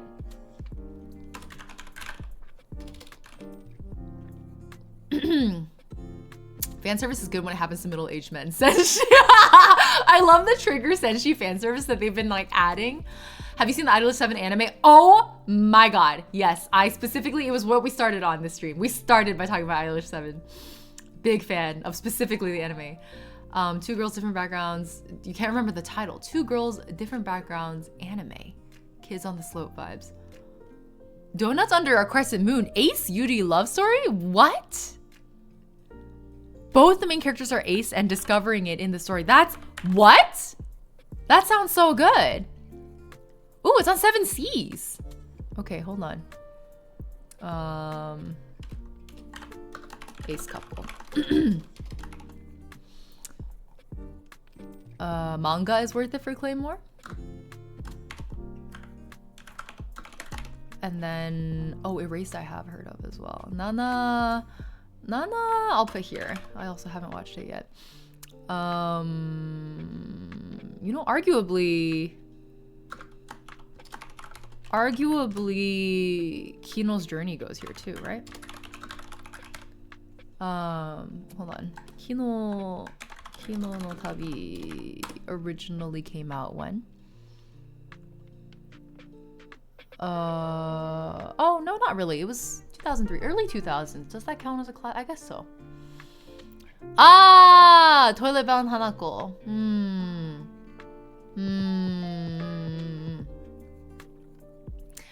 That was the kind of show that was very fun and well stylized.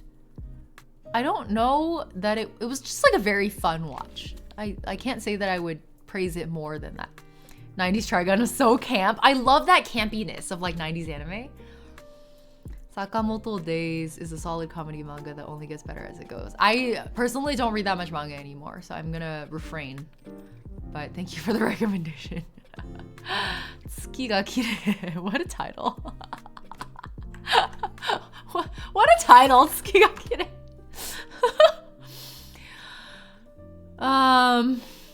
Oh my god! Wait, did you guys know there's a...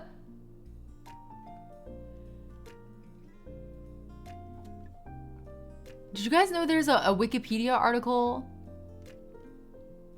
that it starts with "Tsuki ga kirei desu ne" is a Japanese phrase used to imply that you're in love with the person listening. Oh, Golden Time was an interesting one. I did really like that. I don't know that it would make my tops list, but it was good. Ah, Tsubasa Chronicles, a classic that I also have. There's a really long list of classics I'm catching up on. Tsubasa. It's too much to catch up on. Genuinely, I think Tsubasa Chronicles is one of those, like, I don't know if I can. Yeah, we talked about Bocchi earlier. It's good. I don't know personally if it would make it in my... I know a lot of people really loved Bocchi. It didn't quite hit me the way it hit a lot of other people, I think. Ah, Toradora was a good one. Toradora is a good coming of age one, especially. Would I put it under best of? We can put it in here for now. I'll think about it. Skip and Loafer technically also goes under here, but I don't know if it would make my best of either. Like, if I was looking at this list and I had to choose like 5, I don't know that it would make it. I've read all of XXXHolic. I've completed it. I just didn't know that it was animated, so I want to watch it. Let me make a note here. I was manga only. This one too. Oops.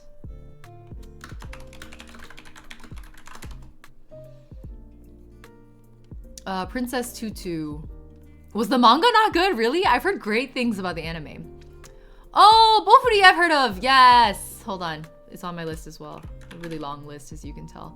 But the top of my list currently is Bravern because there was that one clip going around on Twitter.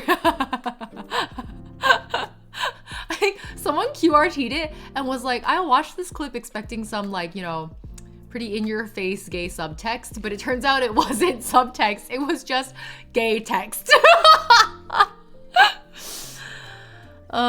Silver Spoon anime is a good slice of life. Okay.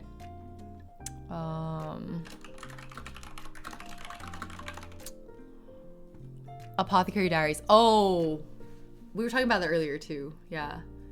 I don't think I'll really repeat myself again, but basically I think some of the cultural inaccuracies got me a little too much. I wasn't able to dismiss. I still finished it and I enjoyed it, but I always, whenever I recommend it to people, it's with like large, loud disclaimers. Do you think anyone has done like a video or an article at all about the inaccuracies? Because frankly, it was very annoying to me. Apothecary Diaries. It was just like, it was so, like, it's rare that you see like China Boom Media go mainstream the way it did. Let me see if there's a list.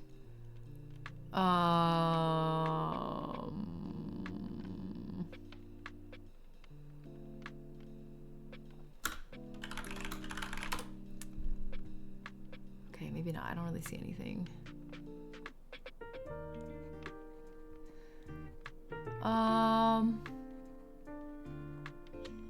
Let's take a look. I get the feeling that there's probably some discourse over on like Chinese social media. OG Hellsing, no! Do you like it? I haven't watched any Hellsing. I didn't even know, was there a remake? I didn't even know. Little Busters is a great slice of life. You're into Angel Beats and other key shows. I haven't watched that many. Angel Beats might be the only one I've watched. Princess Tutu is a different plot than the anime. Oh, I feel like that generation of anime had a lot. Do I have a section for movies or short OVAs? I do not. We can make a new one. I don't know that I've watched that many, but let's do it.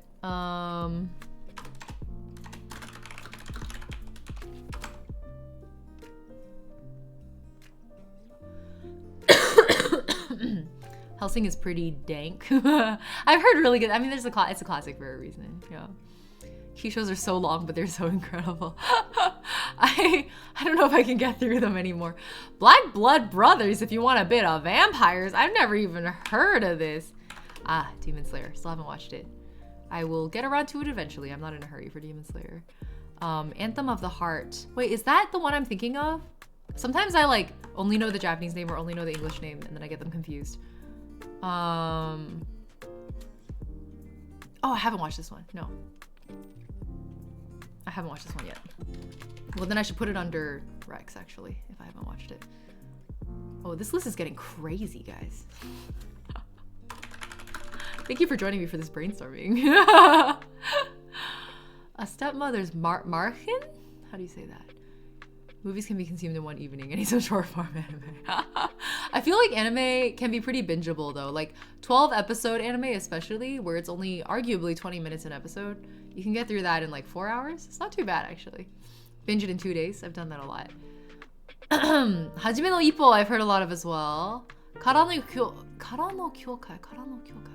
Why does that sound familiar? Where do I know that from? Kara no Kyokai.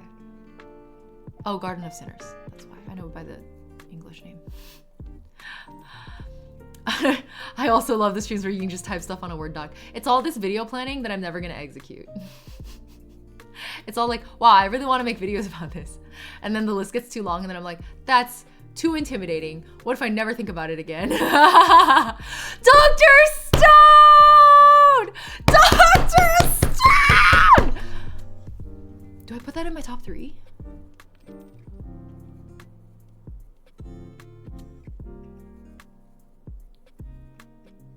Oh my god, would I put Dr. Stone in my top? I think I would.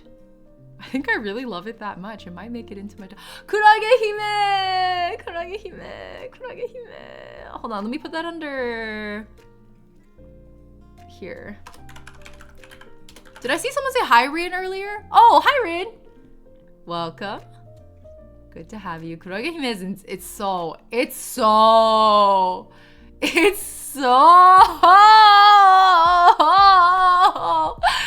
good. It's really good. Dr. Stone, 1,000,000%. What I'm trying to figure out is, do I love Dr. Stone enough to put it in my top 3? I hadn't really paused to think about that. I mean, I was ready to build a shrine to it. I bought a bunch of acrylic stands when I was in Japan.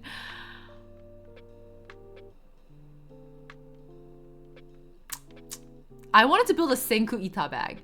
Like my vision was specifically, I wanted to make like a cabbage. I wanted to make like a Napa cabbage Ita bag, just with a bunch of Senku, like, you know. Can you see the vision? Do you see the vision? Oh, I've heard so many things about I Want to Eat Your Pancreas. I've heard good things about that one. Hold on, let me add it on my list. I need to update my want to watch list actually. It's getting a little long. Cabbage. I mean, have you seen Senku? Do you know what Senku looks like? Do you want me to show you Senku?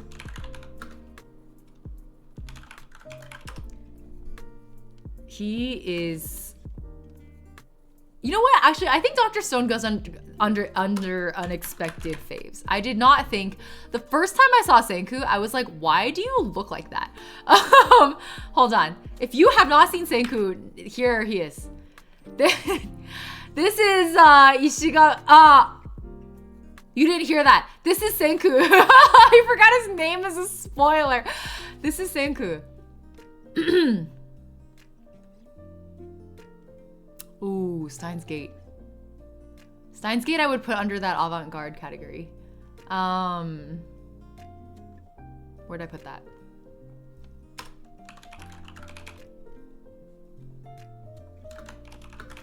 Genre changing.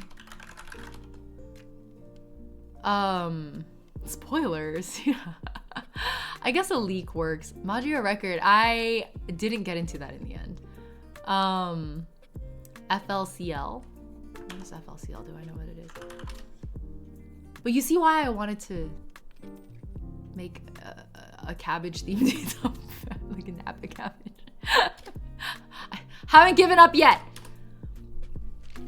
Steins Gate is somewhat sort of milkshake ducky. Is it? I feel like Steins Gate is like an inverted milkshake duck.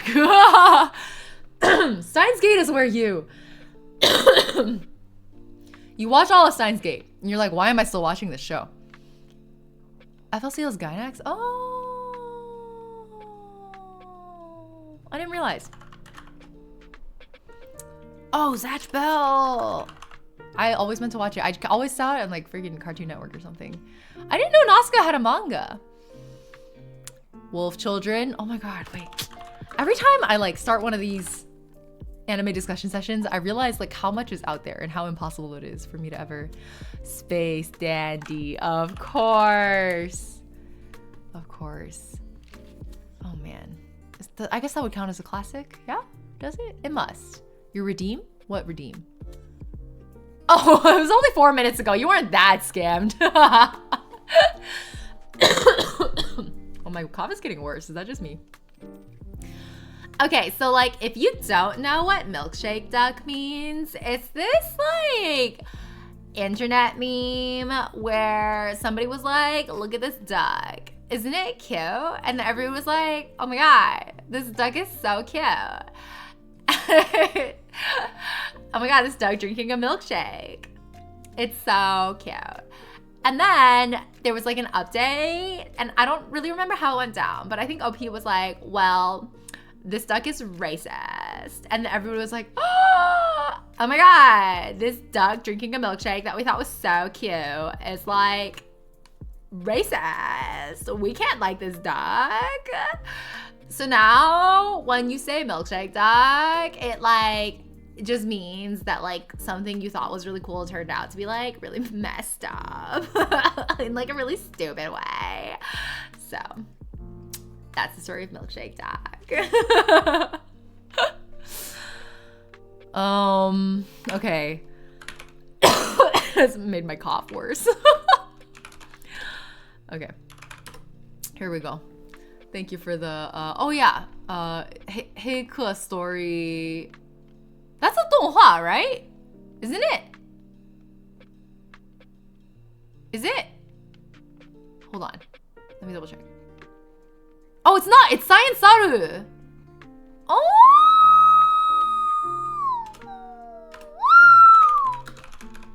I see Science Saru. I watch. Something aged poorly. No. It's not that it aged poorly. It's not that it aged poorly. That's not it at all. It's the feeling of like, wow, this is really cool. Wait, this is really fucked up. Which doesn't, it's not the same thing as aging poorly. Listen though, Bluebird. Hibike series. Oh my god, you guys are coming in with these deep cuts now. I'm like, what is this? I've never heard of it. Milkshake Duck is like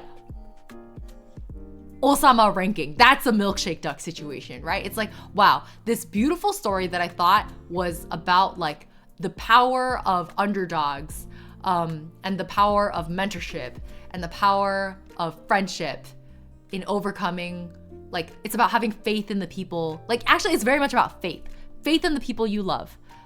That's what I thought Osama ranking was gonna be about. And then they were like, haha, here's some Japanese ultra-nationalism. And I was like,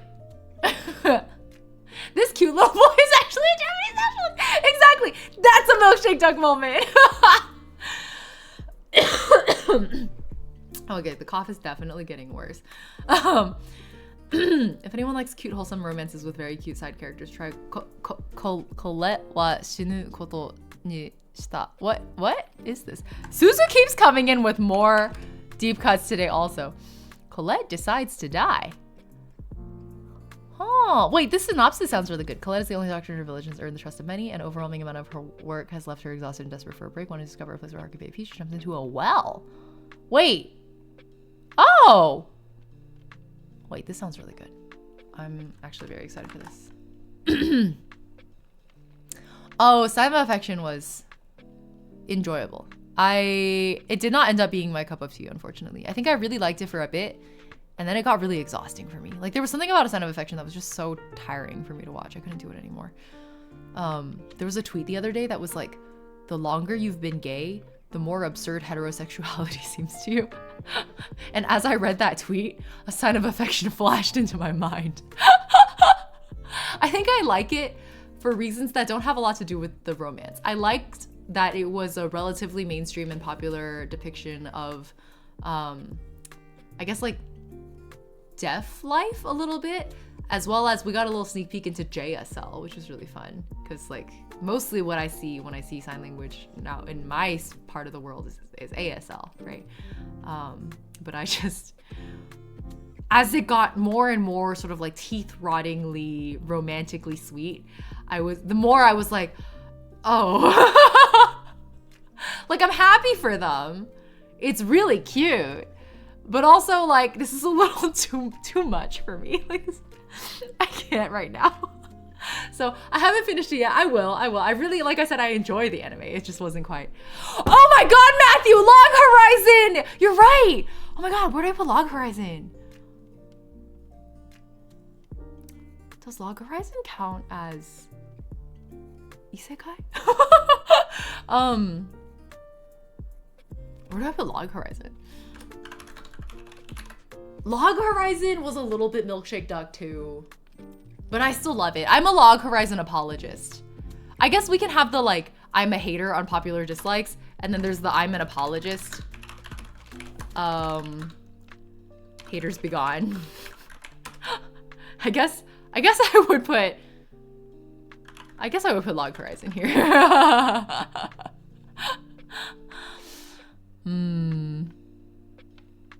Database, just living in the database. Whoa, yeah.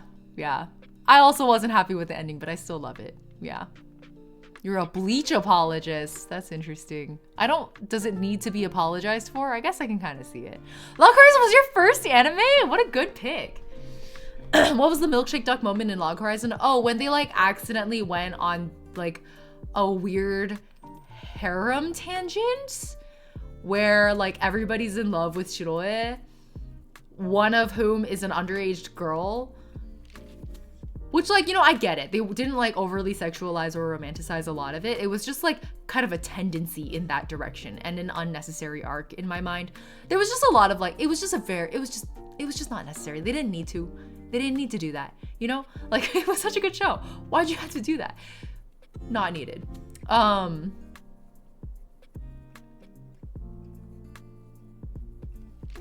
feel like there's gotta be more. What else do I defend? Oh, Shokugeki. Yeah. I haven't given my Shokugeki rant in a while.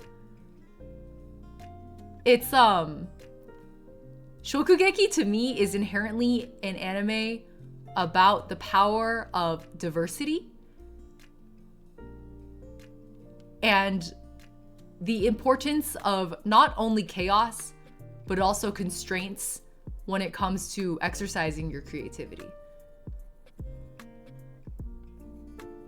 That's what Shokugeki is about. But if I say that to people who've only seen season 1 or like the first few episodes, they're gonna be like, you're insane. This is a fan service show. And I'm like, well, like, kinda, but more importantly, it's about all these other things. Undead Unluck. I have not heard of this. Female MC has the power to cancel out the luck of anyone she touches. Wait, does that not sound like Index? Is that not just Index and Death Note put together? That's interesting. Let me look that one up. Unluck. Made in Abyss I heard was controversial. Oh, was it? I just heard that it was bad. Bocchi the Rock. People keep coming in and talking about Bocchi the Rock. I watched it. It was fine. Like, I liked it. I don't have that much more to say. Hi, Ozzy. It's a sports cooking anime? What is? Shokugeki? It didn't feel like a sports anime to me, though. It just felt like a cooking anime. You know how, like, Chihaya Furu feels like a sports anime? Even though it's not? I feel like Shokugeki probably meant to feel like a sports anime, but then it didn't end up feeling like one. Nozaki-kun! What a good one. Nozaki, how should we, I feel like I want a category for like Nozaki-kun and like Otakoi and what else would go in that category? What makes that a category? Like goofy romance? No, more than that. I don't know what it is. Oh, thank you for the stretch redeem. But I feel like I group those two together. I don't know what is the header? Help me. What is it? What else goes in this category? Hold on. What is this category? And then we have Otakoi and Nozaki-kun.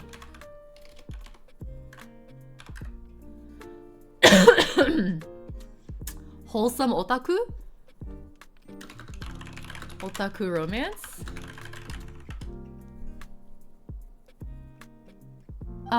He's slowly oh my god, is he finally getting there in the manga? Because Kraken. I don't think I wanted to say that. Doesn't seem quite right. They are a little bit different from the standard rom-com, exactly. Do you think we're ever gonna get a new season? I'm coping. Do It Yourself is a good one because you've been doing a lot of craft streams. Wait, what? Do It Yourself as this like a show? Is it an anime? Oh, I feel like I've seen this around. I love how it's literally called Do Ito Yourself. Spice and Wolf is getting a remake? Hold on, let me add that into my list too before I forget. I've been asking since they brought out the OVA. I didn't even know they had an OVA. Oh my god, I didn't know Yudu Camp had like a movie OVA thing either. I'm not gonna spoil it, but I didn't expect them to do that. I'm not gonna say that much more. You should watch it. You should watch the Yudu Camp movie if you haven't yet. I don't think I ever watched a Haruhi movie actually.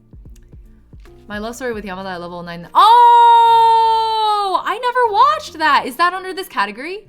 If you would group it with those two, then I would watch it. Hold on, I lost it. We have so many stupid categories. I'm so overwhelmed right now. Where is it?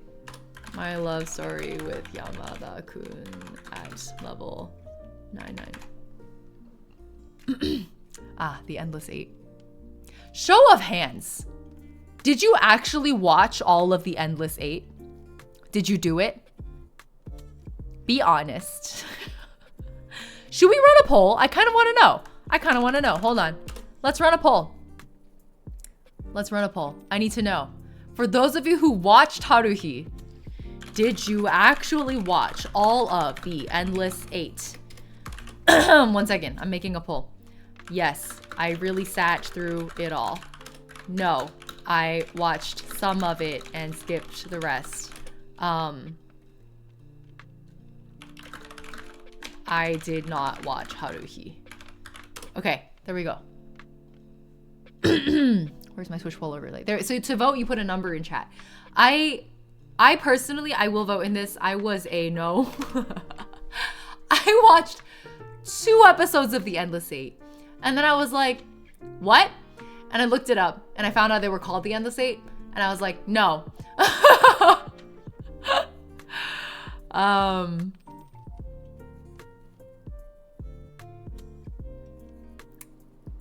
Oh my god.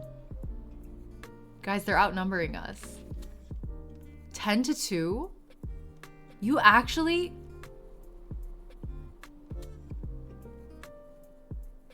The majority of the Haruhi watchers here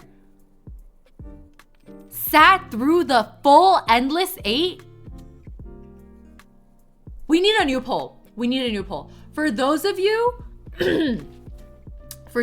who watched the Endless 8, was it worth it?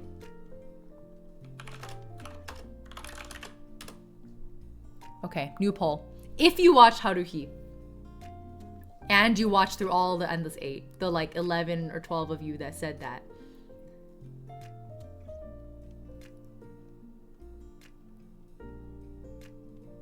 Oh, we're neck and neck. Ooh, oh. Interesting.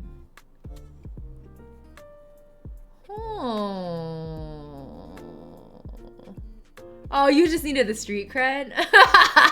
That's fair. I would feel a lot cooler if I could sit in front of you guys right now and be like, yes, I did in fact sit through all of the Endless 8. I was in forums trying to find slight differences, so obviously it wasn't worth it. So that's exactly what happened to me. I was like, did that episode just repeat itself? I looked it up, found some forum threads where they were comparing the Endless 8, and then I looked up all of the differences between the episodes, and then they were so minute, and I didn't feel that I didn't feel like they were that symbolic. Honestly, if they had done like 4 episodes of it, I probably would have sat through it. But because they did 8, I just didn't want to. I wasn't interested in that. All right, the consensus is, it's not really a consensus, but the majority vote goes to no. Or plurality, I don't really know. I guess it's a majority technically. Well, it's exactly 50% of the votes.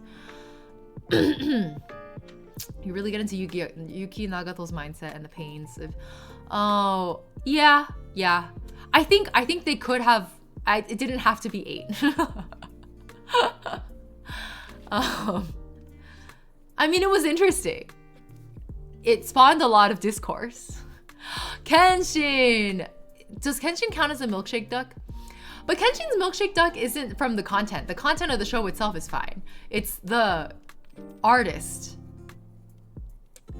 For those of you who don't know, Rurouni Kenshin's mangaka, I guess creator, got caught with so much child pornography that they thought he was a distributor. Like, that's how much he had. So, is that a milkshake duck? Yeah, it was like an absurd amount.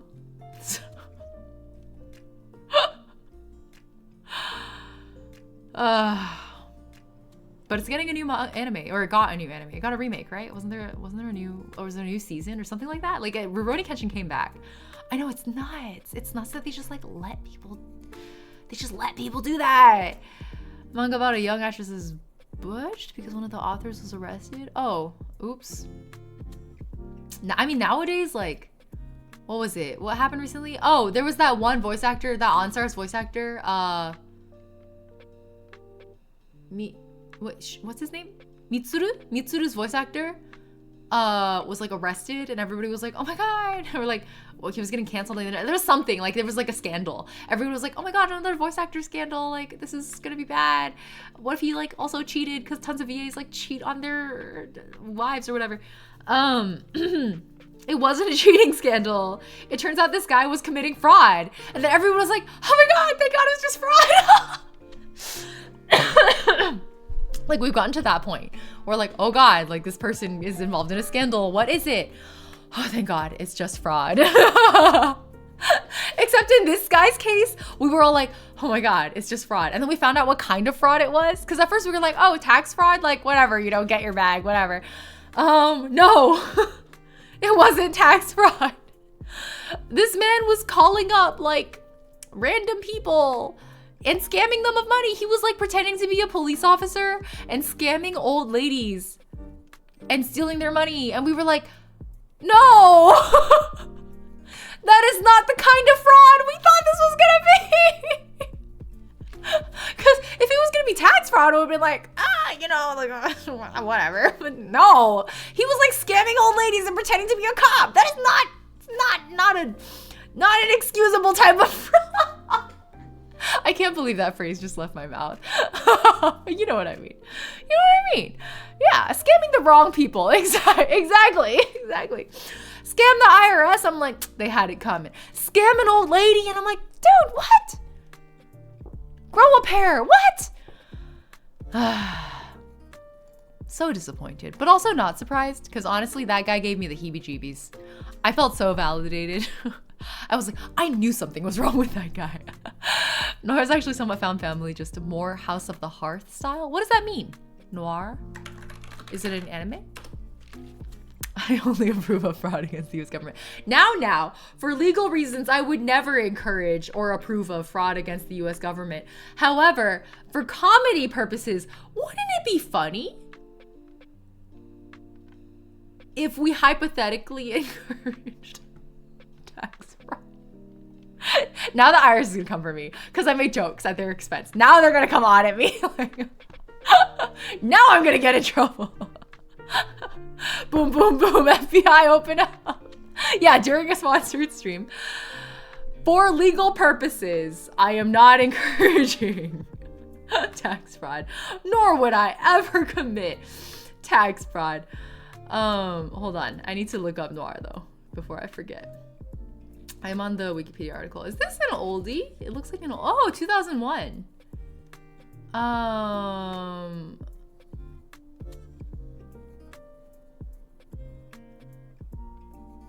What? It's about two female assassins. The Corsican Murray Bouquet? What? And the what? Oh my, I cannot even read the synopsis. What is happening? Oh, House of the Heart, like the Fatui people. I see. Raven of the Inner Palace. No, what? Oh my god, you guys have so many deep cuts. What's going on? Are these deep cuts or am I just uncultured? No, I'm not uncultured. I have my own deep cuts. This is just a different culture. Recovery of MMO Junkie. I have heard of that one. Wait, Recovery of an MMO Junkie is about a lady? I thought it was about a guy. Raven of the Inner Palace is oh! Oh, another China Boo one, huh? Does it do it better than Apothecary Diaries? I'll give it a chance. I'll give this one a chance. I like the art style. Let me put it on the list. Danganronpa Dingus Rompus. Wait, did they get an anime? They did, right? Akiba Maid War. Is Given on the list? Yeah, you're so right. Where would Given go? Should I do like a BL faves? I'm not that cultured when it comes to BL though. I'm not an authority. We'll call it the Give BL a Chance series. And on it we have Given, we have Cherry Magic. Do you guys have other like animated BL? Like if it was anime specifically. BL that didn't make you cringe to death?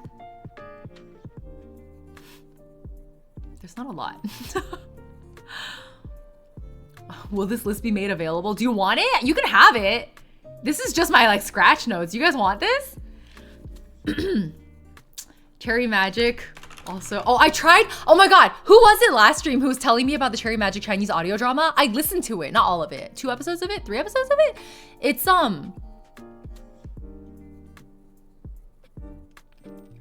the Chinese audio drama is not as good as the anime, in my opinion.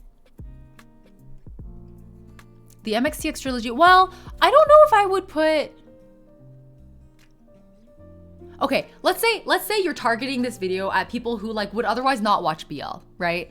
In that case, I might specifically add TGCF, even though it's not, you know, it's a donghua, not an anime, but totally want this list, really? It's a mess. Okay, you know what? You guys can have it, it's fine. You can have it, here you go. Boom. I'll just pin it so you guys don't lose it. Here you go. Get Backers is your first. I've never even heard of that. Watamote. Watamote was okay. It was interesting. It was very cringe, you're right. Yuri on Ice. I guess Yuri on Ice does count about. Does it count as a BL? I guess it counts as a BL because it's canon. Yuri on Ice is more of a sports anime than it is a BL, though. You know what I mean? The romance wasn't Sekaiichi Hatsukoi.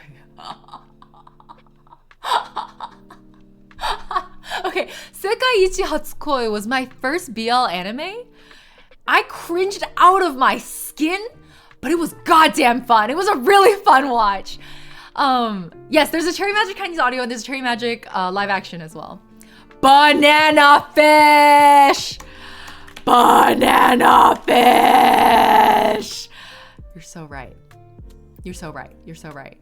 Oh, Skate to Infinity. It's... Your first BL was Loveless. I'm so sorry. Okay, but hear me out. I can one up you. My first BL was Gravitation. The manga. My first BL manga was Gravitation. I read that shit like out of physical copies. I think it was like in the library or something. It was crazy, bro. I read it and I was like, what the fuck? What? It's the blueprint. It's the blueprint. We have to respect Gravitation.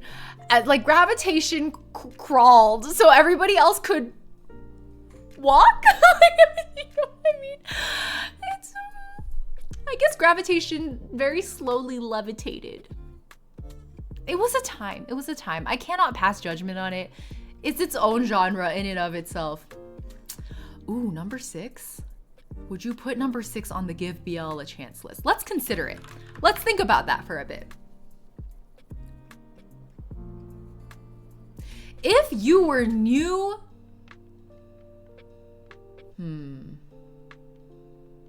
if you were relatively new to anime and you hadn't watched that many,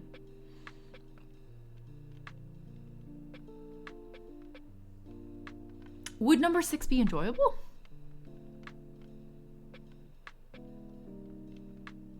Because it's really, I think number 6 is a deep cut. Like, it's really, oh my God, how do you even put it? It's like on the avant-garde sort of symbolic metaphor side of things, but it's also this like sci-fi dystopic story that can be very captivating and like curiosity inducing for people. It's fine. I don't know that it's exciting enough that it would convince people to really give BL a chance. That's the reason I hesitate to put it on this list. Let me put a big maybe. Yeah, it's just fine. It's not like excellent, right? Like everything else on this list is like excellent. Number 6 is just, it's fine. It's fine. I am not as well versed on the Yuri side of things. I haven't personally watched that many. As BL undertones, it isn't as obvious. Really, I thought it was canon. Wait, is Eureka 7 being wrecked for BL? I didn't know that. Is it a BL? Is it? Fairy Ranmaru? That's been recommended a few times in chat now. I don't know what it is. You consider Brother a BL? That's what everyone's saying. One of the best mecha out there, Eureka 7. Oh. Okay. I guess I haven't really given mecha a chance, to be fair. You rewatch Eureka 7 like once a year. Okay, this is high praise. This is high praise. I'll put it in. This list is way too long. What is a BL? Oh, asking the good questions. A BL stands for boys love. Very important to differentiate it from yaoi, which is much more explicit. Let's put it that way. BL is like the fluffy, like shoujo romance level, but make it gay. Zom 100. I haven't watched it yet. On my list. Put all the right anime on a wheel and spin it to decide your next watch. That's never what happens. It's always me just skimming the list and then my eye catches on one of these and I'm like, let's go. Horimiya,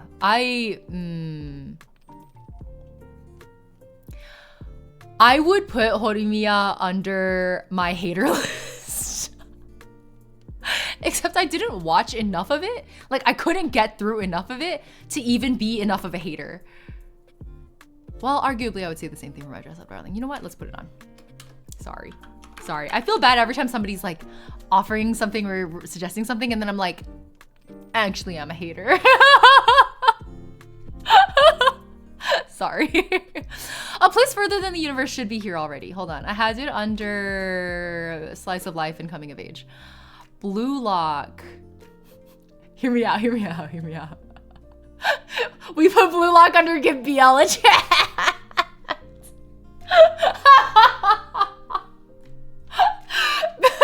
Blue Lock, literally, the initials of Blue Lock are BL. It's sad. Okay.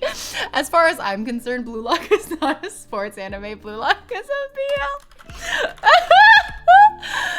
Oh my God. It's absolutely a BL. Bro, I just can't even. It's like a very thinly disguised BL. Free? I feel like Free definitely had the, undertones of it. They were obviously like marketing Free to the Fujoshi, like I get it. But it's not as explicit as Blue Lock is. Blue Lock is on a whole other level. My core Blue Lock memory is specifically that one episode where oh my God, I can't remember any of their names. Hold on, let me double check really quick. Blue Lock characters. I need the guy who always called himself like the king. What was his name?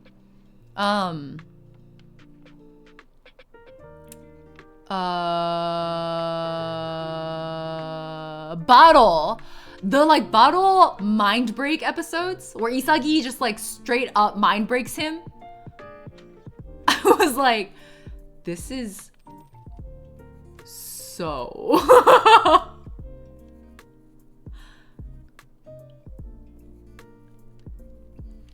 kinky? Like, I don't know what's the word I'm looking for, you know what I mean? Oh, everybody says Wonder Egg priority is Milkshake Duck. I actually haven't watched it yet. Hold on. Let's add it here. My roommate said the same thing.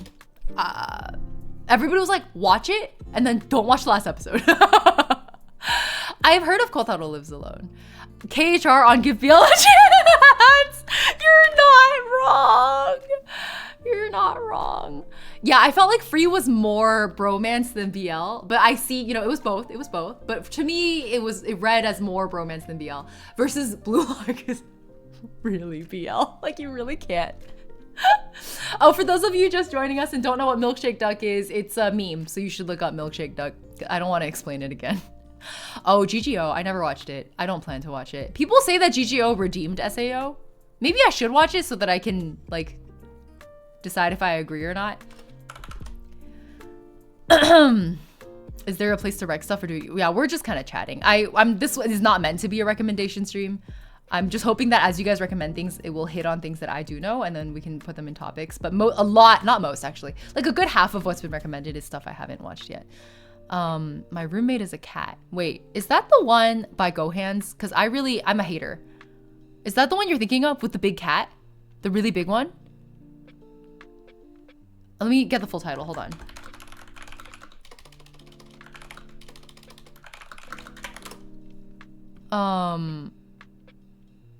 No, that's not the one. It's not the Gohan's one.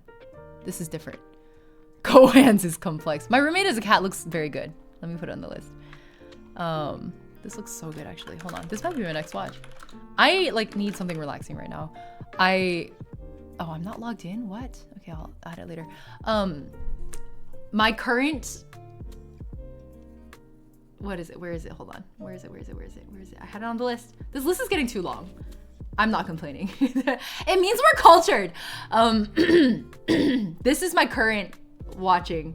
I mean, I'm watching like 5 anime at the same time right now, but this one, Banished from the Heroes Party, it's set up to be like a trashy fantasy harem anime male power fantasy.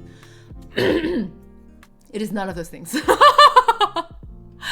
Super unexpected. I really liked, really liked it. Anyway, the Ice Guy and his cool female colleague is on the list of recommendations already. Yes! Emiya Gohan is has been on my list for a while as well. I actually was gonna do a watch party of it with my friends. Sing a Bit of Harmony. That sounds familiar. Sing a Bit of Harmony. There's also, I feel like when it comes to anime movies, it really opens up. Slice of life science fiction. Interesting. Okay, let me put that in here before I forget it. I need to properly add these into my lists. Hold on, let me highlight this one before I forget it. It looks so good. This looks so good. I'm so excited. After I looked it up, I was like, this looks exactly up my alley. Cheese Sweet Home. Yeah, sometimes it gets too slow though, you know what I mean? Like I was trying to watch Polar Bear Cafe and it went a little too far off the side of calm and slow, as in I was sitting there like falling asleep, which isn't a bad thing if that's what you're going for. Oh, I have heard good things about Noragami as well.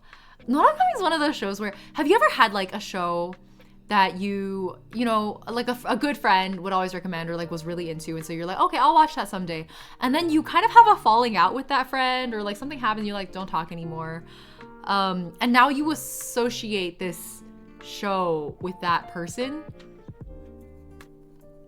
That was Noragami for me.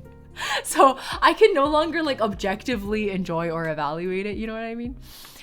It's one of those. I also like, unfortunately, Monogatari is a show that I really, at least the first season of it, Baken Monogatari, I associate with my like my high school ex, which is like, it's not a bad association because we had a good relationship. It was like 2 years long and then we called it off because it wasn't working out. It was fine. We ended on, you know, amicable terms. But it's still awkward. Like it's still like I rewatch episodes from it sometimes, or I listen to like, you know, Kimi no Shiranai Monogatari, and then I'm like thinking of my high school ex. You know what I mean? Like it's a weird feeling. I don't want that. I'm good. Have I seen Zombieland Saga? I am the #1 Zombieland Saga shill. Where did I put it on here?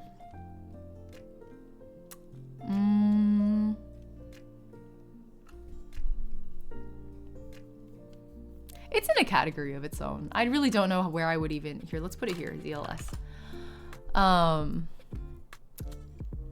Yeah. Sorry, what were we talking about? Apothecary Diaries, Weakest Tamer Begin on a Journey. I haven't heard of that one. Dungeon Meshi, of course. Frieren, of course, yeah. Of that list, I think I was watching 3 of them also. Hedgehog Kuremi in the King's House. Wait, a little hedgehog and his little journeys. That sounds really fun! Monogatari is one of the first things that everyone loved that I legitimately hated. I think I had to come around to it. I gave Monogatari such a serious chance, even though at first I didn't like it because of the guy I was dating at the time, right? He was like really wanted me to watch it. He's really into Monogatari.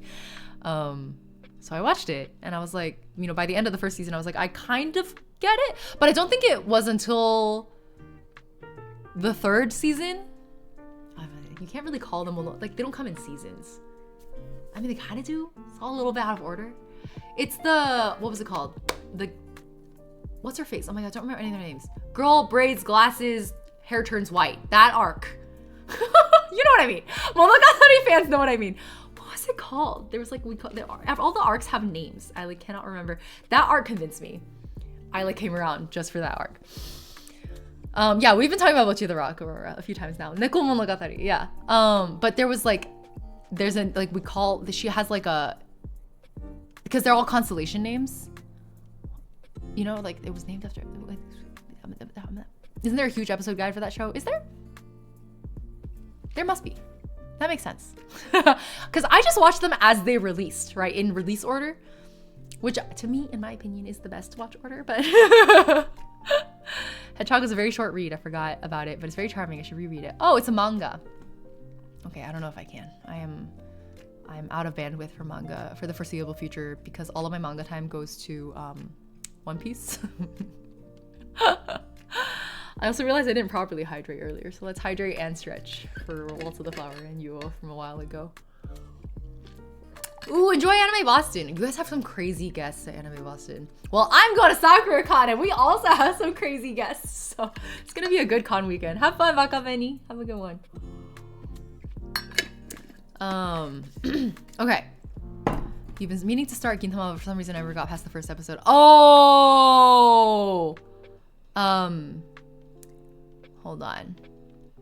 Where would I even, maybe, is that Unexpected Faves? I feel like Unexpected Faves also kind of breaks down into like, you have to give it a chance. So let me retitle this also. Unexpected Faves or like, give it a chance. And then let's put Gintama here. Gintama, you have to get through the Benizakura arc before it sticks, personally, I think. Which is a really tall order because I think by the time you get through Benizakura, you're already like 40-something, 50-something episodes in. I don't remember the episode number, but you're in the like multiple dozens of episodes, right?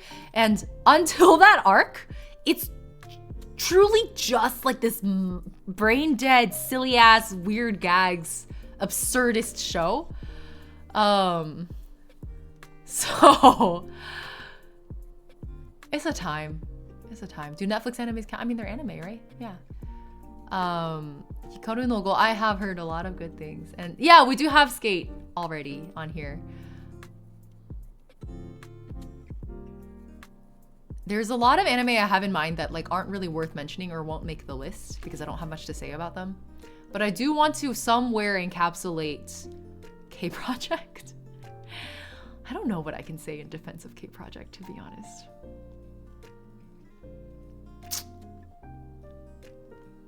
Would I put it under It's Bad But You Should Watch It? Let's put it here for now. Let's put it here for now. Blue Eye Samurai. Okay.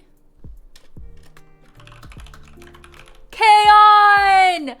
Oh my god. Where would I even put K-On? Here? This list is getting too long. Aria the animation. Yeah, I saw the recommendation earlier. No worries. Sleep well. Have a good one. Okay. Let's take a look at this. In an effort to get me to actually make these damn videos that I wanted. Okay, so I mentioned earlier that the reason I wanted to have this conversation is because I realized I had a lot of rants in my head that I wanted to put out into the wild. The most important rant of which is, hold on, let me put a divider in. The most important rant of which is Idol 7. More specifically, in defense of Josemuke.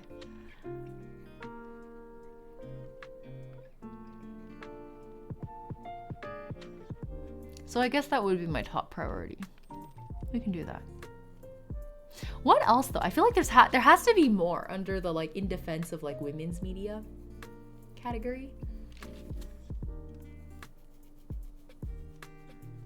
The thing is, like, as much as it's easy for me to rant about what I love about these shows, if you put me in front of someone who was already predisposed to not liking these shows, granted, I was one of those people, wasn't I? What changed my mind? What made me decide to give it a shot? Are we considering Mecha? I don't know enough about Mecha. So it would just go in the Rex pile and I wouldn't really know how to talk about it. Good if iffy. What would go under good if iffy? Is that the give it a chance? Or is it the it's bad but you should watch it? I feel like good if iffy kind of goes with this. It's bad but you should watch it.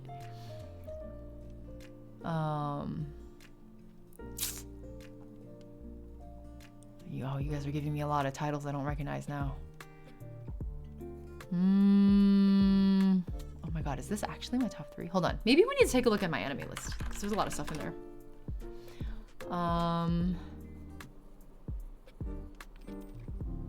Okay, hold on. Let me switch my screen capture over.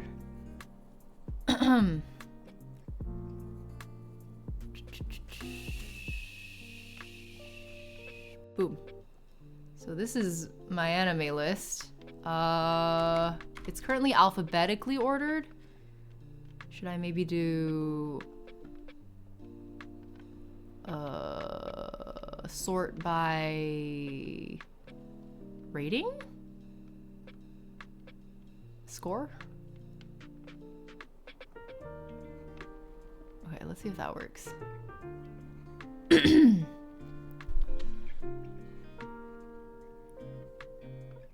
Oh, it's just a bunch of movies at the top. And yeah, Mushishi. Natsume Yujincho. Oh my god, I gave Hetalia a 10. That's hilarious. I probably rated it right after I finished it. I was very excited about it at the time. I think I was still in high school, middle school. This is really funny. I would not give it a 10 nowadays. Bakemono Monogatari did get a 10 from me. Angel Beats got a 10. Tatami Galaxy got a 10. Really? I did that? Okay. These are all making sense so far. Wow, I really liked Hetalia. I can't believe...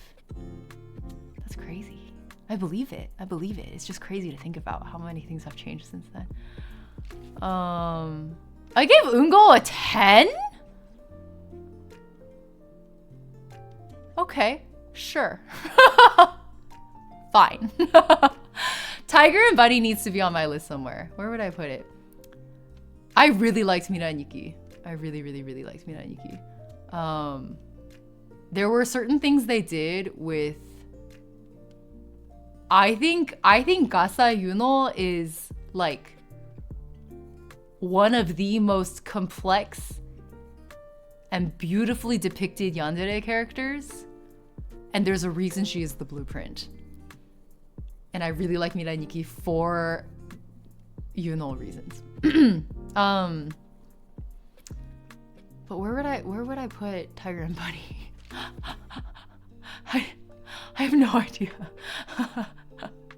It's funny because a lot of these 10s are actually anime that I watched a long time ago because I used to be a lot more lax with my 10s. Nowadays, I'm a lot more restrictive with them.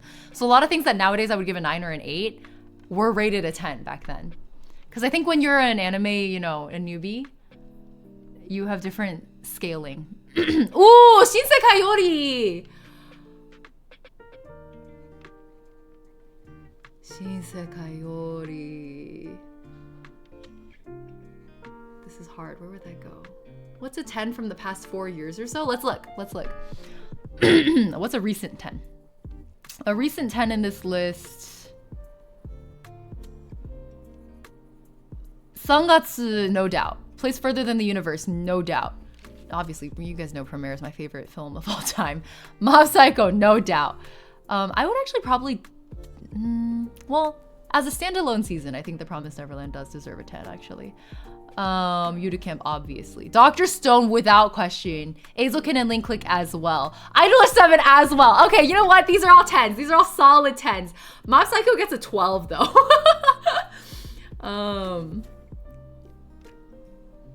I would not give Index a 9 nowadays. This would be like an 8.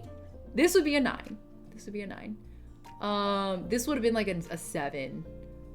Oh my god, Oreimo got a 9. I remember really liking Oreimo, actually. That's one of my, like, I don't know if I would defend it necessarily, but I would put it under like, damn, this had a lot of haters, but like, I'm gonna admit that I thought it was fun. Toradora should be a 10, should it? I think if I were to rewatch Toradora now, it probably would get a 10 from me. What I valued in anime was so different back then. Star Driver would not be a 9. It would be like a 7 that I upranked to an 8 because I thought it was enjoyable. These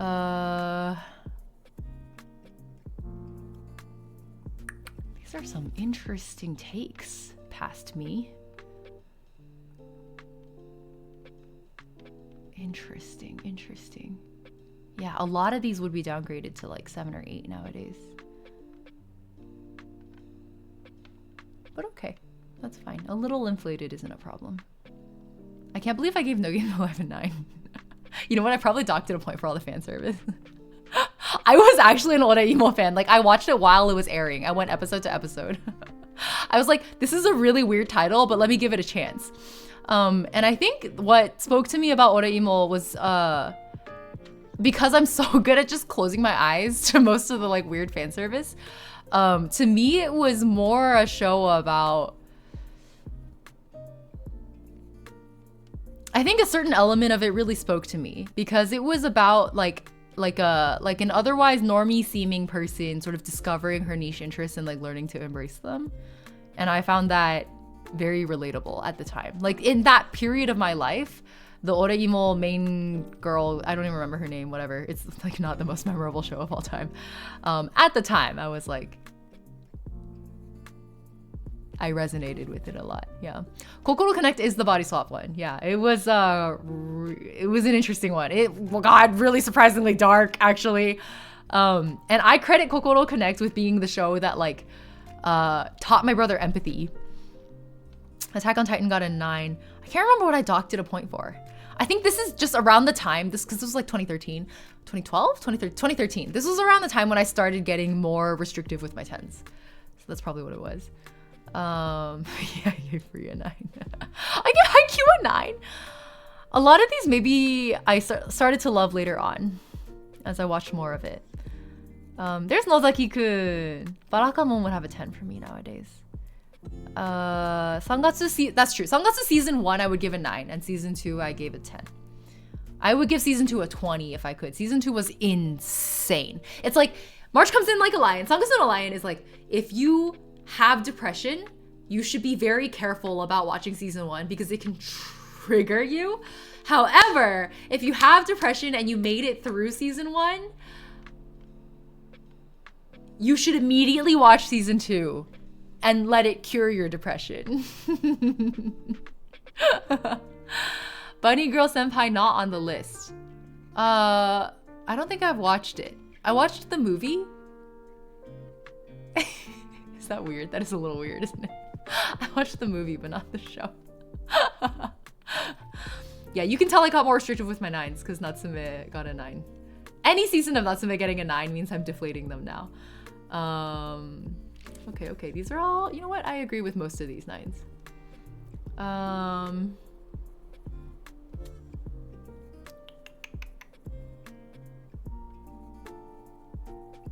Oh my god, I forgot about this one. Handyman Saito needs to go in unexpected faves.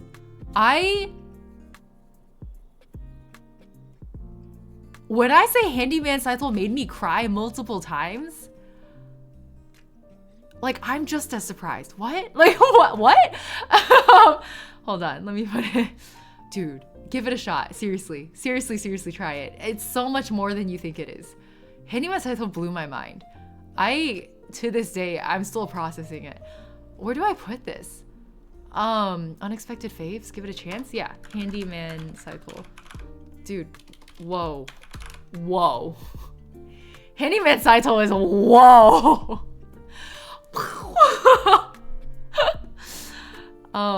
It's like a live demonstration of how powerful short form storytelling can be, and also like timeline control.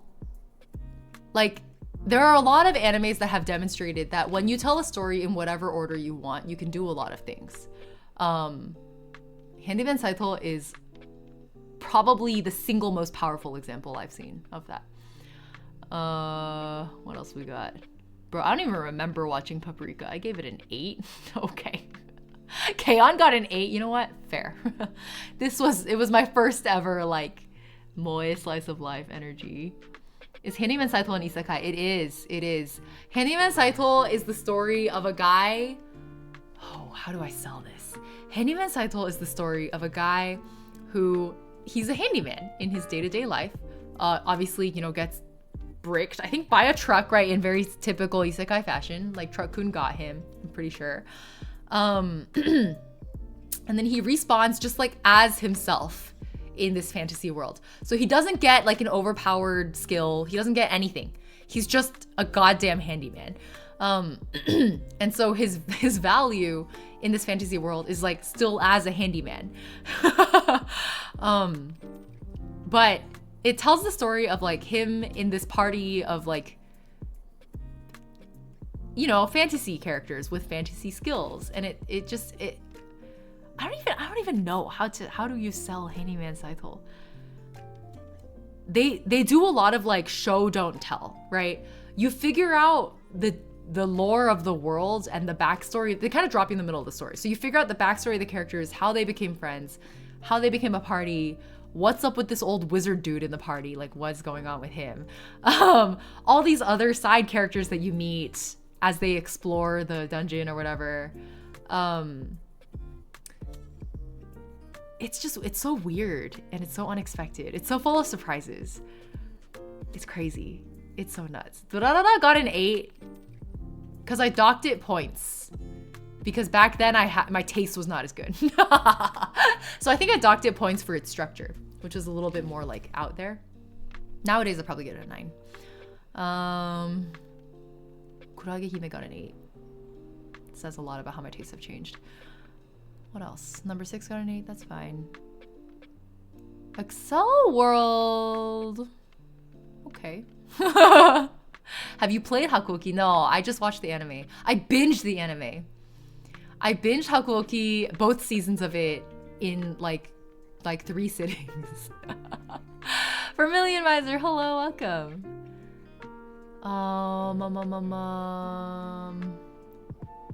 It's funny because a lot of the shows I deeply love and like excitedly recommend to people, I wouldn't give a 10. I still wouldn't give Log Horizon a 10. It wasn't perfect, you know? But I love it. It's so fun. Everybody should watch it. The Colette one I mentioned earlier was also manga only. Oh, okay. Got it. Oh, this is a really good, like, feel-good slice of life, relaxing one. Oh my god, I gave Wotakoi an 8. I wonder why. What made me dock points? There must have been something that like annoyed me. There's the only reason I could think of to give an 8. Or maybe I didn't think it was like high quality enough. That's possible. I only give it a 10 nowadays. My 10s are deflated to just the ones I would call a masterpiece. I don't consider Wotakoi a masterpiece. I gotta downgrade some of these actually. What would I downgrade? I would downgrade... I gave Kill la Kill a 10. And yet I don't excitedly recommend it to everybody. Carol and Tuesday got an 8. Yes, because they had some serious story delivery issues. The fact that a lot of people could not make it through the first half of Carol and Tuesday says a lot about their storytelling problems. It's a fantastic show. I'm glad I got through it, but I almost didn't make it. The first half was not good. The first half showed enough promise that some of us who were more patient could have made it through, but a lot of people did not make it. And I think that's their fault, not the viewer's fault. 5 centimeters. 5 centimeters is another one that I like specifically associate with my high school ex. Ah, there it is. Sekai ichi hatsukoi. I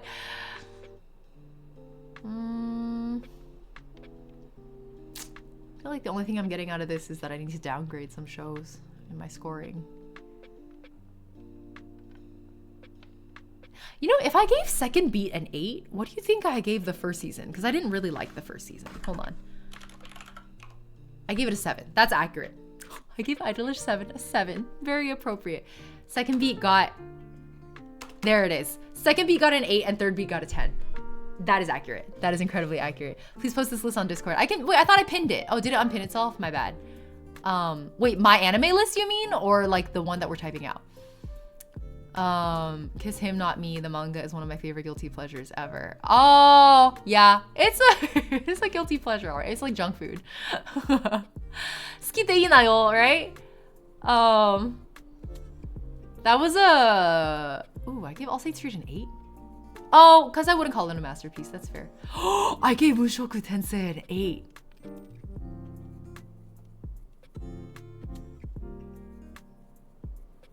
Yeah, because it milkshake ducked me. I think, yeah, it would have been a 10 if it weren't for, you know, a lot of things. Can we have both lists? I'll think about sharing this one. I don't know about this one. I really don't like Rudeus. Well, no, that's not the thing. I actually really like Rudeus. What did I give a 1 out of 10? No. I rarely give anything below... Is there anything I hated enough to give like below a 6 even? I don't know. Let's see. What's at the bottom of the list?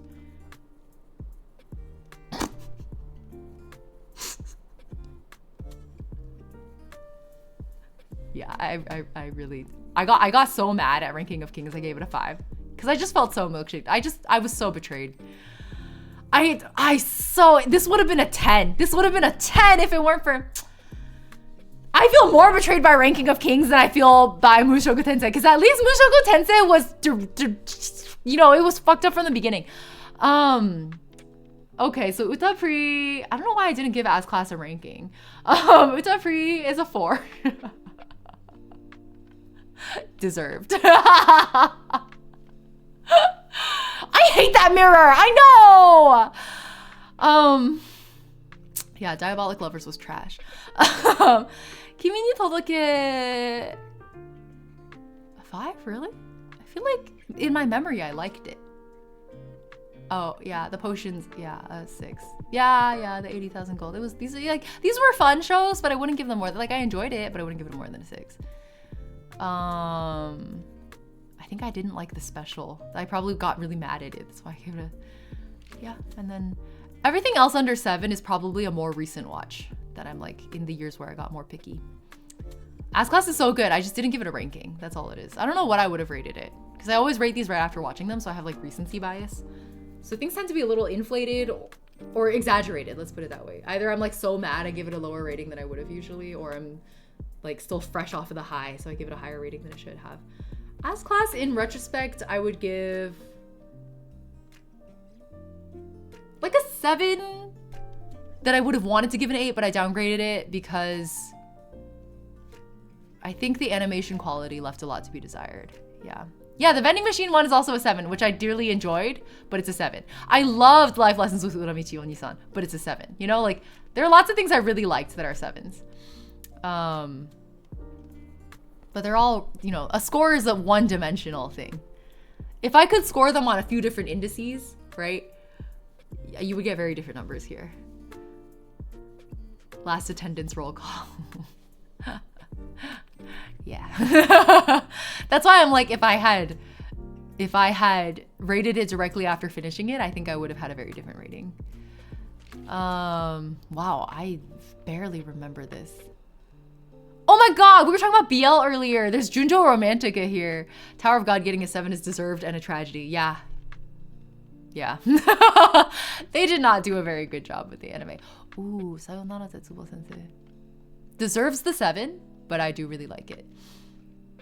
I need to downrank a lot of my 10s and 9s into 8s. Because I think most of what I watch ends up in 7 or 8, but I only recently started giving out 7s and 8s. So, yeah.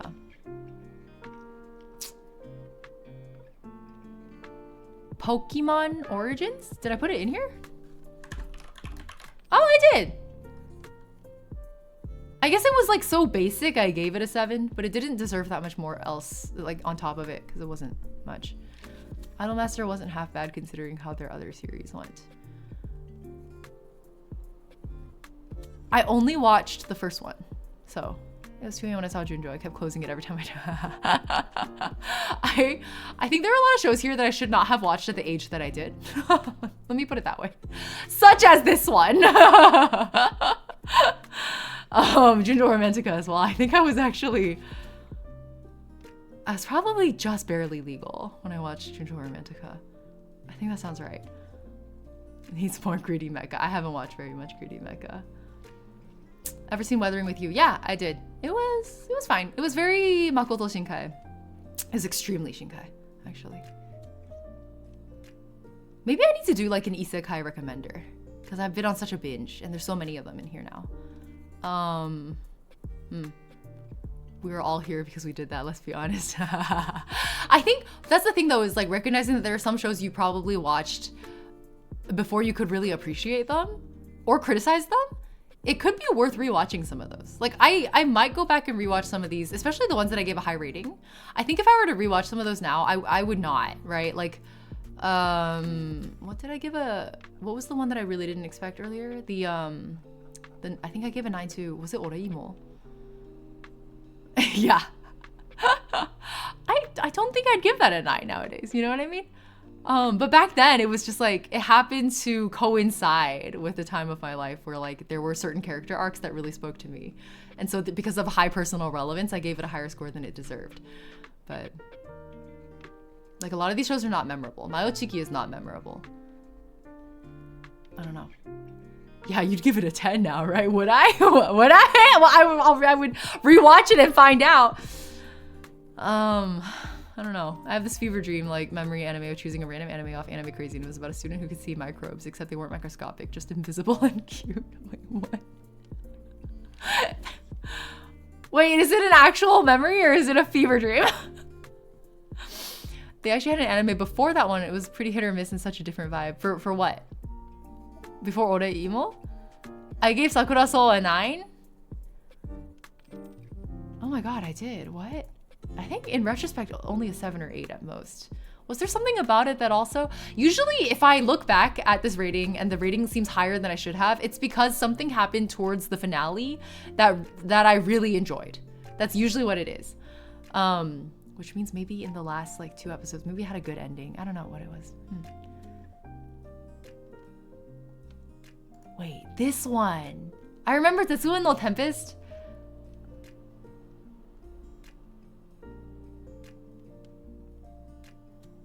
What was it about this show? I don't know. I can see why Sakura Soul deserving a 9. I don't remember it now. I'm surprised to see a 9 now. I remember Zetsuin no Tempest was one of those shows that had a lot of potential and then ended on a really bland note. Like it wasn't even a bad ending necessarily. It was just like, what? Like that was the single most like predictable possible ending you could have gone with. I don't think I've seen Escaflowne? How do you pronounce that? I don't know. Zetsuin no Tempest, the BL. Should I add it to my Give BL a Chance list? Okay, hold on. Let me switch back to the list. I don't think it deserves to be there. I think of Zetsuin no Tempest a lot like how I think of number 6, which is that they had this sort of like highbrow thing that they were going for, and then they couldn't do it.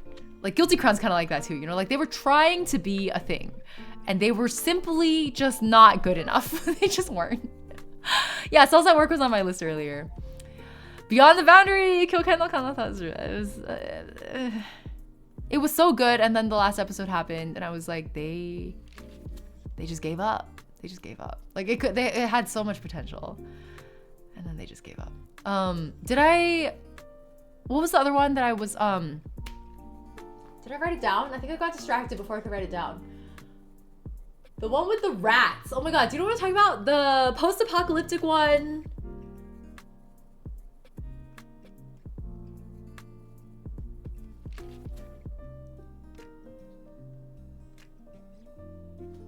With the rats. What am I thinking of? Help! Not Ratatouille! No!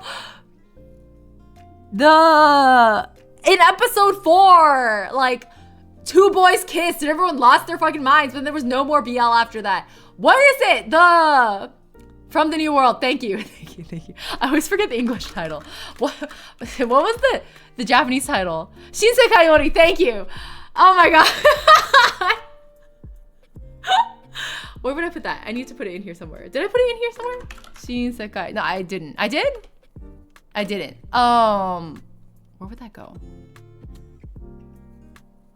Unexpected faves? I don't know. Maybe like literary commentary type level stuff.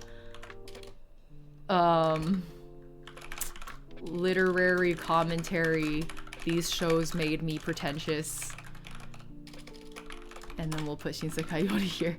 This is the first show that made me pretentious. Ooh, right. Maybe we should put Hyuuka here as well for best. We mentioned that earlier because it was one of my favorites.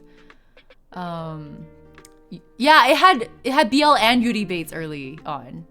It was definitely heterosexual high concept all along. You're so right.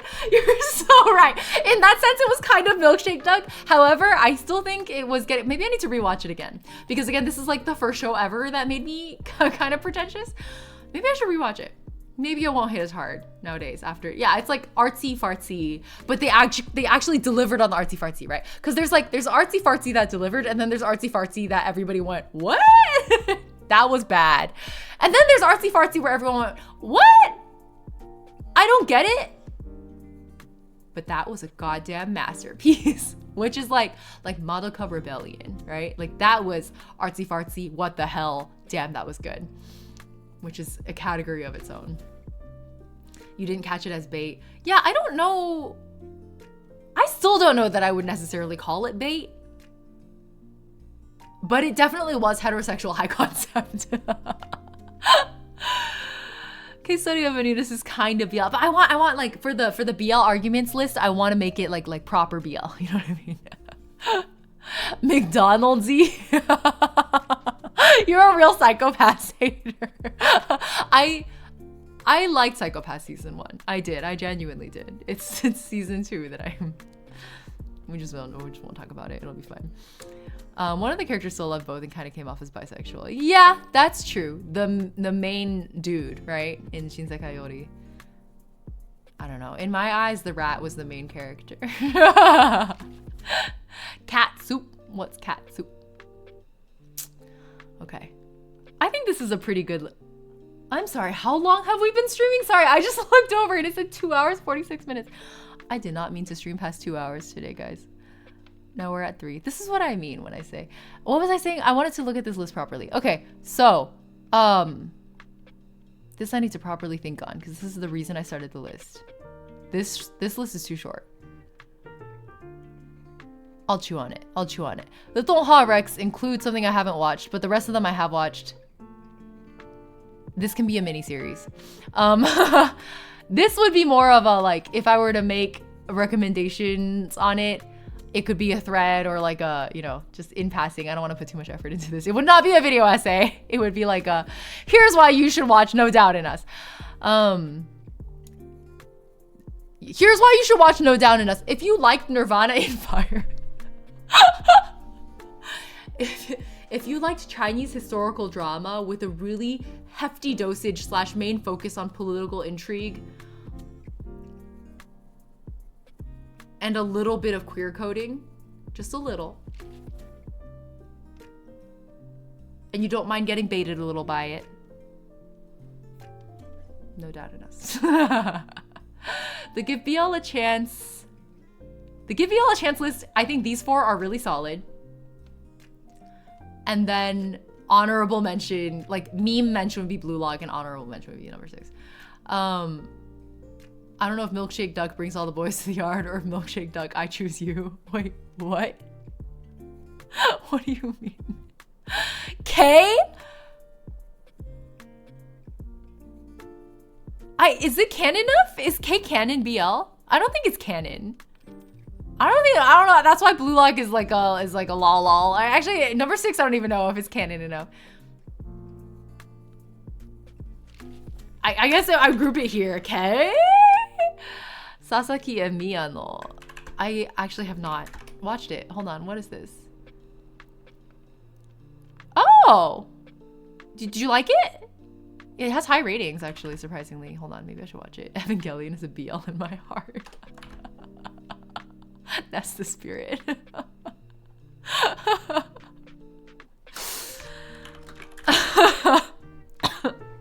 Sorry. I love it. I think I told you guys, right? The only bit of Evangelion that I've watched is the last part of the 4th movie. Like, I watched the last 30 minutes of the 4th Evangelion movie. That's all I got for you. Okay.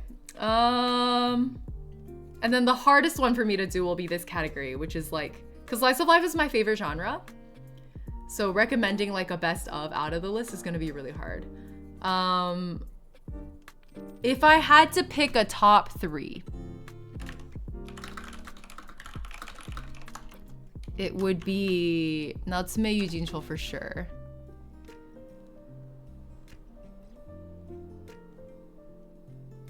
Yuru Camp for sure. Focusing on slice of life. Okay, not coming of age.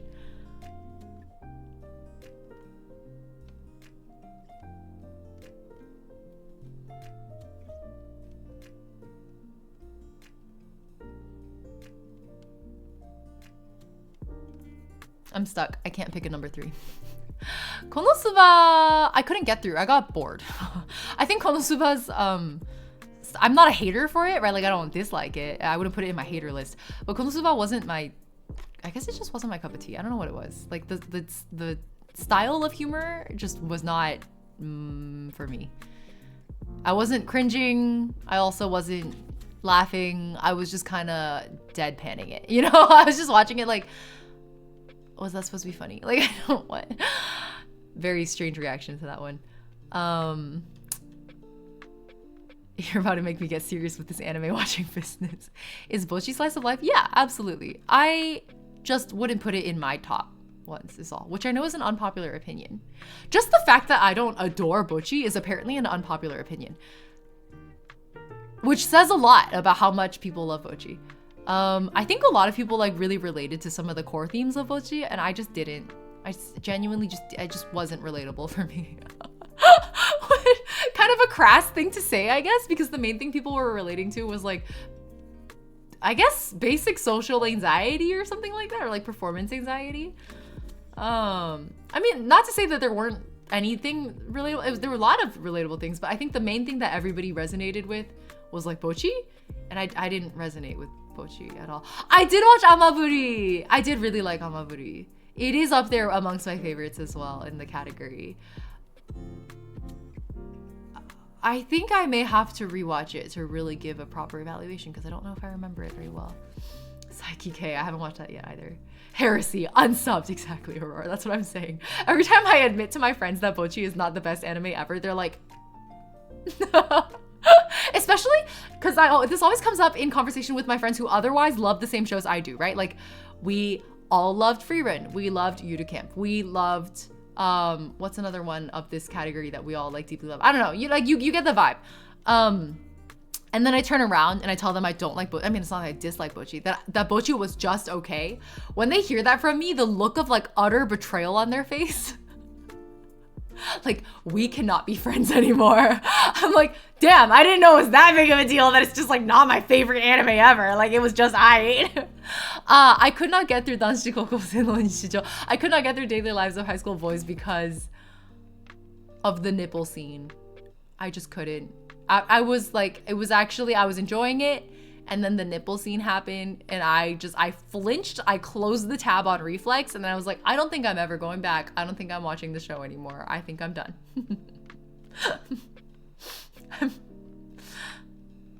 I still think about it sometimes. The nipple scene. In episode 3? 1? Oh my god. Was it really early in episode 1? I don't even know. I don't know how much of it I got through. I just remember it was really early.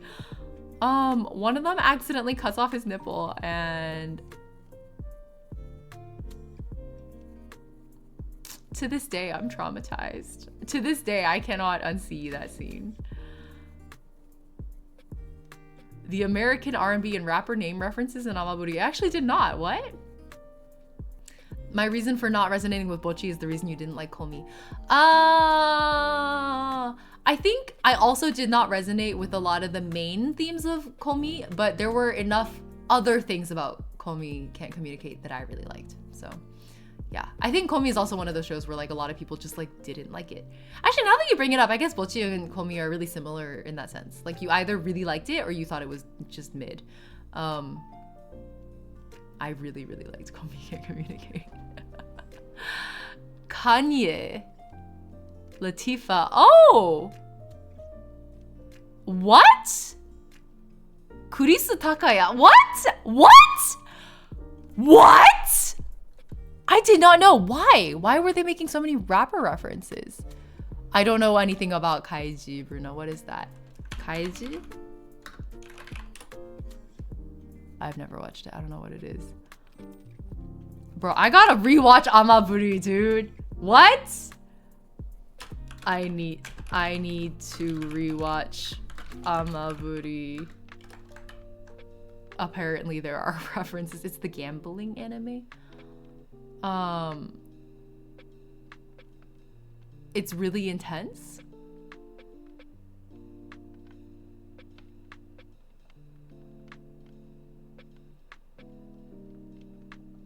I've never even heard of it. It sounds stressful. It also looks like a really strong stylization type anime, which is fun. I do enjoy these. Something JoJo or One Piece would do for what? The gambling one? Okay. All right. Anyway, I'm starting to get tired. I need to pack for SakuraCon, so I think we can call it here. Thank you for all the recs, by the way. I appreciate it. You guys have a lot of cultured takes. Shit, this is so much. I don't know what to do with all this. I think I just have to stew on it. I have so many docs like this now where we like brainstormed a bunch of things on stream together and then I sat there and I was like, now I'm overwhelmed. Japanese hated Komi because the characters were too much. They couldn't resonate with Komi because she was too pretty. That's true. I don't think Komi is really meant to be a relatable character. That's fair. We do have a giant list. Again, we have a link if you guys want it. You can have the link. I don't know why you would want it, to be honest, but if you want it, you can have it. Like streamer, like chat. A weeb out session is always fun, but it's also like overwhelming because there's like so many weebs here and we all have different, you know, brands of weebness. So it's impossible to have a list that like everybody can relate to. But I appreciate you guys weighing in on it with me. This is a really good list. I need to increase my hater list and my apologist list. I feel like there must be more. Cause like, it's because I'm not a hater. It's because I'm just not. I even my complaints for like Kusuriya, Apothecary Diaries, even my complaints for Apothecary Diaries are very mild. And I always preface it with, I enjoyed the anime, but here are my complaints. The Just Chatting streams remain as the Supremes. Yeah, I know, we should do them more often, shouldn't we? All right, thank you guys for hanging out. Should we find somebody to bother? Ooh, hold on, let me snooze the ad. They were about to play a damn ad. Okay, Twitch. Oh, you're right. I should just put minor butts. You're right. Unpopular dislikes, or I liked it, but And then I can now I can put Apothecary Diaries in here. Perfect. Thank you. It's a new section. You're so right, Bruna. Elevated choice. Anime watch party where you just hit play at the same time. Oh my god, like a watch along. I have wondered if I need to do a watch along, but I wish there were a proper way to like sync our timers, because I feel like the timing always gets a little off. And sometimes I want to like pause and talk about stuff, but I like can't really easily do that on stream. Is there a hear me out section? I feel like that's the give it a chance section, right? Hold on. Like either it's worth surviving, or where's the give it a chance? Give it a chance. I feel like those two categories together kind of make for a hear me out section. Here, I'll write it down. Hear me out. Hear me out. Panty stocking and garter belt. Okay. Hear me out. It's a good time. It's a really, really good time. Discord watch parties, we used to do those, but now that we're like a large community server, you're not allowed to technically. So we no longer do that. Yeah, not legal, unfortunately. Made an abyss to the hate list. I haven't watched it, so I didn't even, should I watch it? Should I hate watch it? Is that what I don't think I can. I don't think I have enough time and energy to hate watch things. All right, who should we go bother? Let's see. Who's hanging out? Who's having a vibing time? Oh, Johan. Johan is streaming Animal Crossing Wild World? How exciting. Let's go. Oh, but Howard is streaming Honkai Star Rail. Should we raid Howard? He just started. I'm being indecisive. We don't get to raid Johan that often because of time difference. Let's raid Johan. All right, let's do that. Cool. All right, well, thanks for sticking around for another one of these mindless, let's just write random shit down streams. They're oddly fun, aren't they? But I also feel so scatterbrained right now. This is like, every time we do one of these streams, it really is just like the ultimate ADHD indulgence. That's what this is. So every time I do that, I don't know if you guys have noticed, but you can literally, by feeding into your ADHD, you can like amplify it in a way that to me is really mentally exhausting. In a good way, like a good stretch. We love the ADHD. We should just start calling these ADHD streams, honestly. Thank you guys for joining for the stream. I appreciate it. All right, I'm taking a short break because I'm out for the weekend. Usually I stream over the weekend. This weekend I'm out at SakuraCon, and so I will not be streaming, but I'll post on Twitter and Instagram, I guess, as things happen at con. So I'll see you guys next week. I will post a stream schedule early next week, probably Monday or Tuesday. And we'll be back on the Honkai Impact 3rd grind and maybe doing some Star Rail catch up, actually. I'm starting to feel a little bit too distant from it now. I kind of want to catch up and figure out what's going on over there. Yeah. Those are some solid Rex Umbercake. I've already read/watched a lot of them, but I appreciate it. Okay, whether it's morning, afternoon, evening, have a wonderful time of day. I'll see you guys next stream, next week, I should say. Have fun at Johan's. Say hi for me. Bye. Bye. Bye.